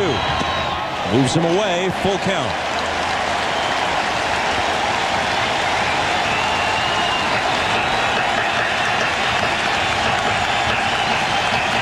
Knobloch is chipped in with a couple of hits, but his teammates couldn't bring him home.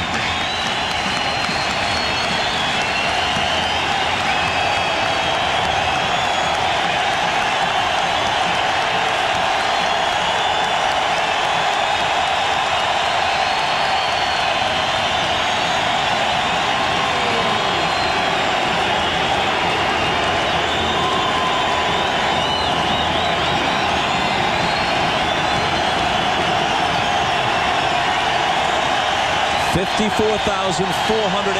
about as loud as they've been all night.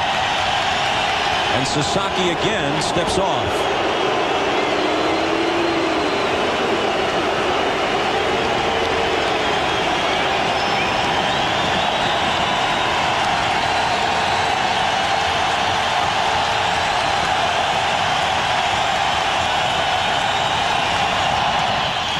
A little bloop that's going to drop.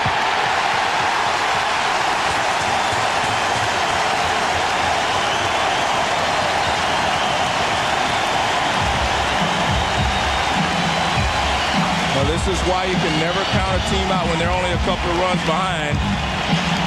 The gunner, Pittsburgh announcer uses all the time, a bloop and a blast, and we're right back in it, and that's what they're looking for here. Now they bring the tying run to the plate. That's the Hall of Fame announcer Bob Prince, the late Bob Prince, voice of the Pirates that you're referring to. Yeah, they called him the gunner.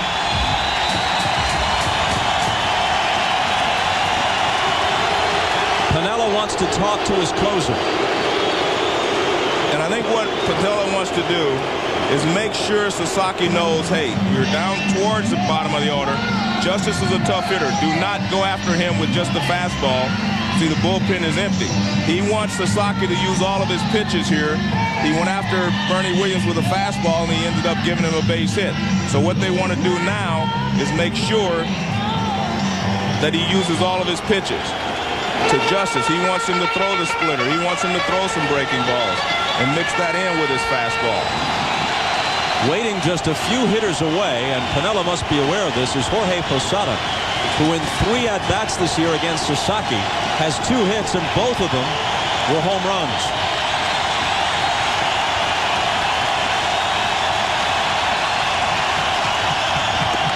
A strike to Justice, who's 0 for 3. His last time up, he gave one a ride with 2 men on, but his fly ball to deep center was taken on the track by Cameron.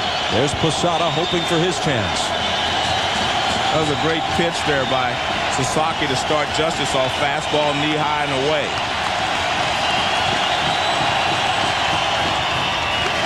A ball and a strike. There was the splitter, but he didn't get on top of it.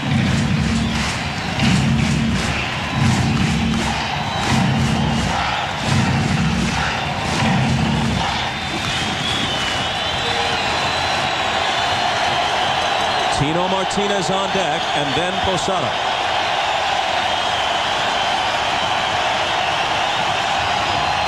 Swing and a miss.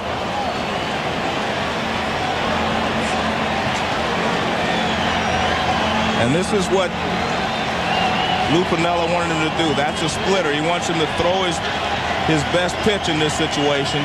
He doesn't want him to worry about walking Justice. Just pitch to him. Use your best stuff.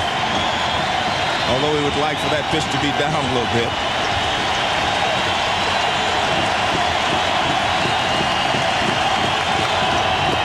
He got him.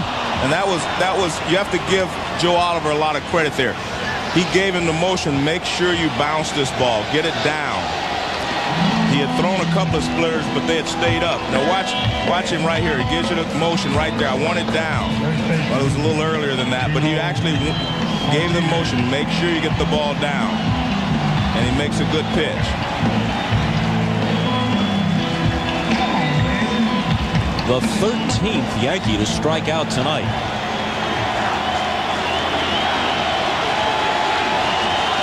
Martinez is 0 for 3.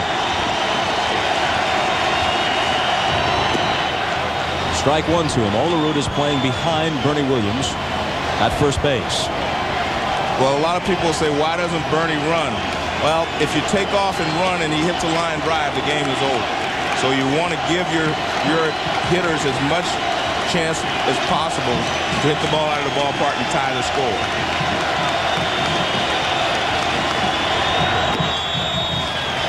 One and one.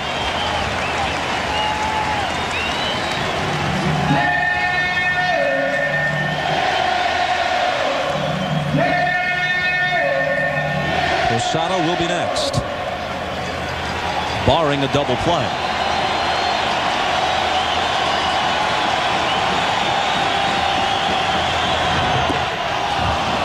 He went after it, and he falls behind 1-2. You can see the difference in the way Sasaki has pitched since Lou Piniella went out there. He's used his splitter against Justice and also here against Martinez. He was throwing a lot of fastballs to Bernie Williams to make sure he didn't walk him, and I'm sure that visit from Piniella was very helpful for him and Joe Oliver.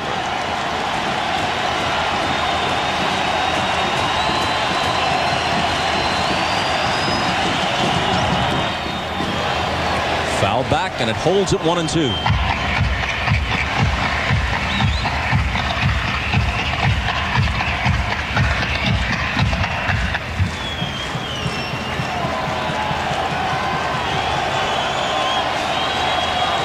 It's never easy at Yankee Stadium if you're the visiting team.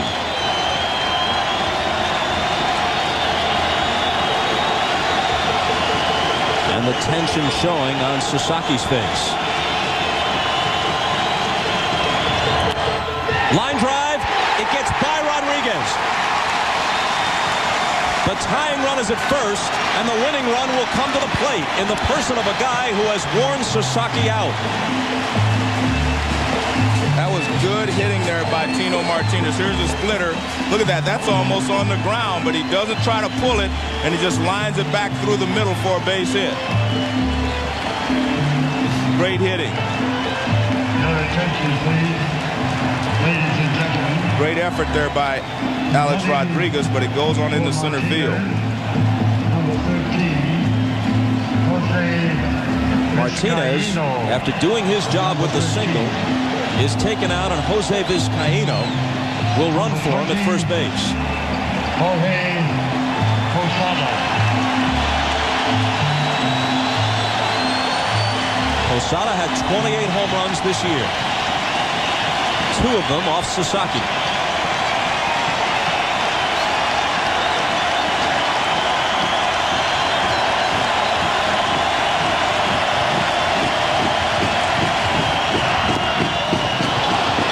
Strike.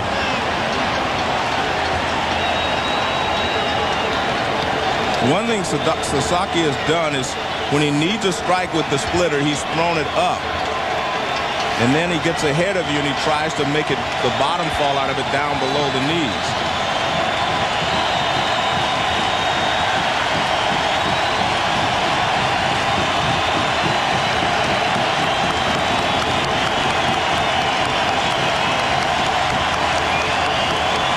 His 0-1 pitch is low.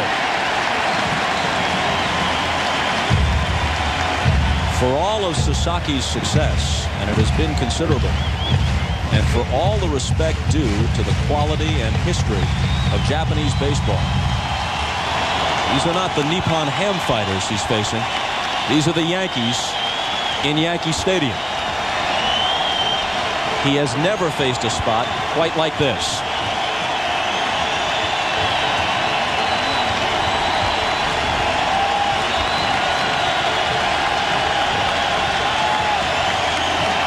And he steps off.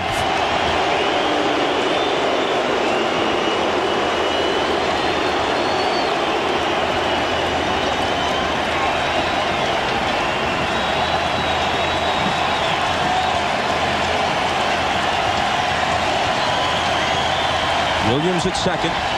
Vizcaíno running for Martinez at first.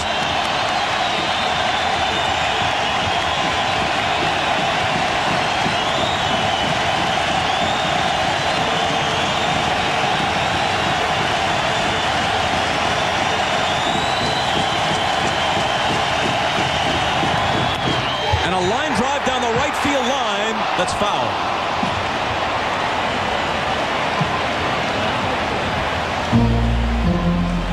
That's the second time tonight Posada's hit the ball hard, but he's pulled it foul. Down the line, he gets a fastball in, and he pulls it foul. And you can see Randy Marsh trying to get in position to make the call.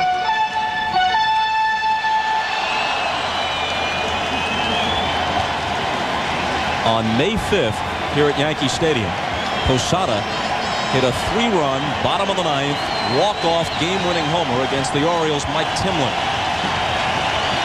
If he could duplicate that here, it would be so much bigger. Game 1 of the LCS. 2 on, 1 out on the 1-2 pitch. Tap foul. That was a good splitter there, and Posada stayed alive getting a piece of it.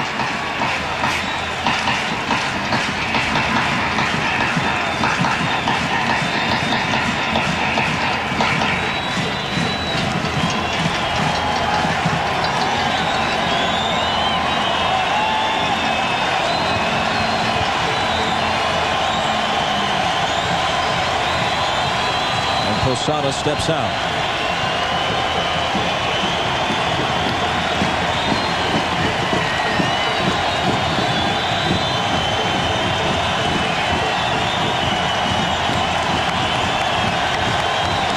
Luis Sojo is on deck.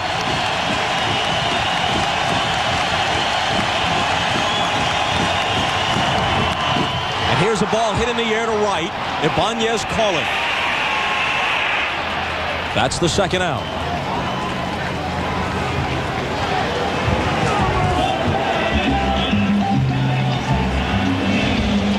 Well, this is a good splitter again, and he gets him out in front. Hits it right off the end of the bat, right there near the end, and could not drive it. That was a good pitch. It's almost the identical pitch that Tino Martinez hit back through the middle for a base hit. Posada tried to pull it, and a little fly ball to right field. Now Torrey has Luis Polonia on the bench, a left-handed bat. He sticks with Sojo. Well, he may be trying to save him in case he wants to pinch hit for Brocious.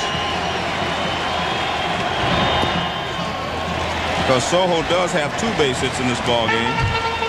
They were, of course, against Garcia, but he has been swinging the bat well, and he's gotten a few key hits down the stretch and in the Oakland series. Single twice off Garcia, fanned against Paniagua. The 1-0 pitch from Sasaki.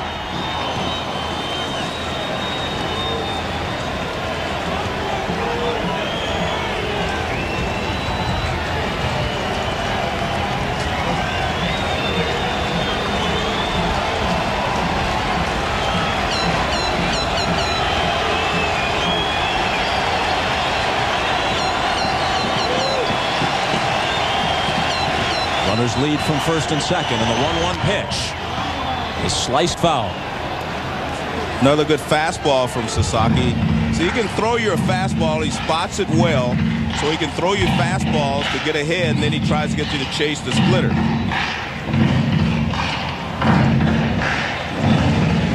And you can see the pitching coach trying to get Joe Oliver's attention. So he's giving him a signal of what he wants him to throw. And Oliver probably looks back and says, I've been doing pretty good tonight. Let me call these.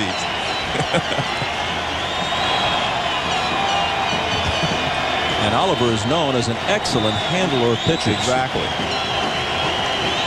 He flashes his sign to Sasaki, who brings home the 1-2 pitch. Man, That's called staying alive right there. That pitch almost bounced, and he just got the top of it. Good job by Soho just to get a piece of this. Watch this, where this pitch is once it gets to Soho. I mean, look at it. It's about to hit the plate almost, and he gets a piece of it. And that's what Tino says. Nice going. Get yourself another swing and hope he makes a mistake. Soho, a member of last year's world champs, let go, signed with Pittsburgh. Back to New York in time for this October. And another 1-2 pitch. In the air to right. Ibanez toward the line in the corner where it's very shallow. And a foul ball out of play. Well, he thought he could sneak the fastball by him, but he got it up, and Soho got a piece of it. He had thrown him that great splitter, and he just barely fouled it, so he tries to sneak a fastball by him. I don't think you should try that again. It doesn't take much to get it out of here down that right field line. And that didn't miss by much. And Soho pulling a little Carlton Fisk and trying to keep it fair. You had a different vantage point that night at Fenway.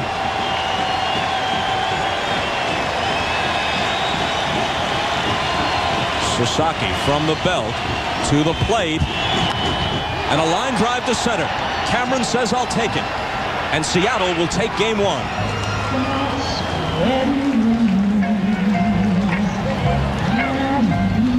Not without some anxiety in the ninth, but Sasaki finishes it, and the little bow in the direction of Jay Buhner. Our Chevy player of the game is Freddy Garcia. He pitched shutout ball for 6 2/3, and he struck out 8. And Seattle did it the way they did it most of the season. Good pitching, good defense, and timely hitting. So again, the final score, Seattle 2 and the Yankees nothing. Game 2, only 16 hours away. In a minute, it'll be midnight here on the East Coast, and just after 4 o'clock on Wednesday afternoon, Joe Torre will be back at it for Game 2, Hernandez against Talama. Tonight on NBC, after your late local news, it's The Tonight Show with Jay Leno. Tonight, Jay welcomes Bette Midler, that comedian I was telling you about, Joe, Tim Meadows, the ladies' man, and the music of Lyle Lovett. How great is the Texan Lyle Lovett? For Joe Morgan, Jim Gray, and Jimmy Roberts, I'm Bob Costas. Good night from Yankee Stadium. This has been a presentation of NBC Sports, and we'll see you tomorrow afternoon, everybody.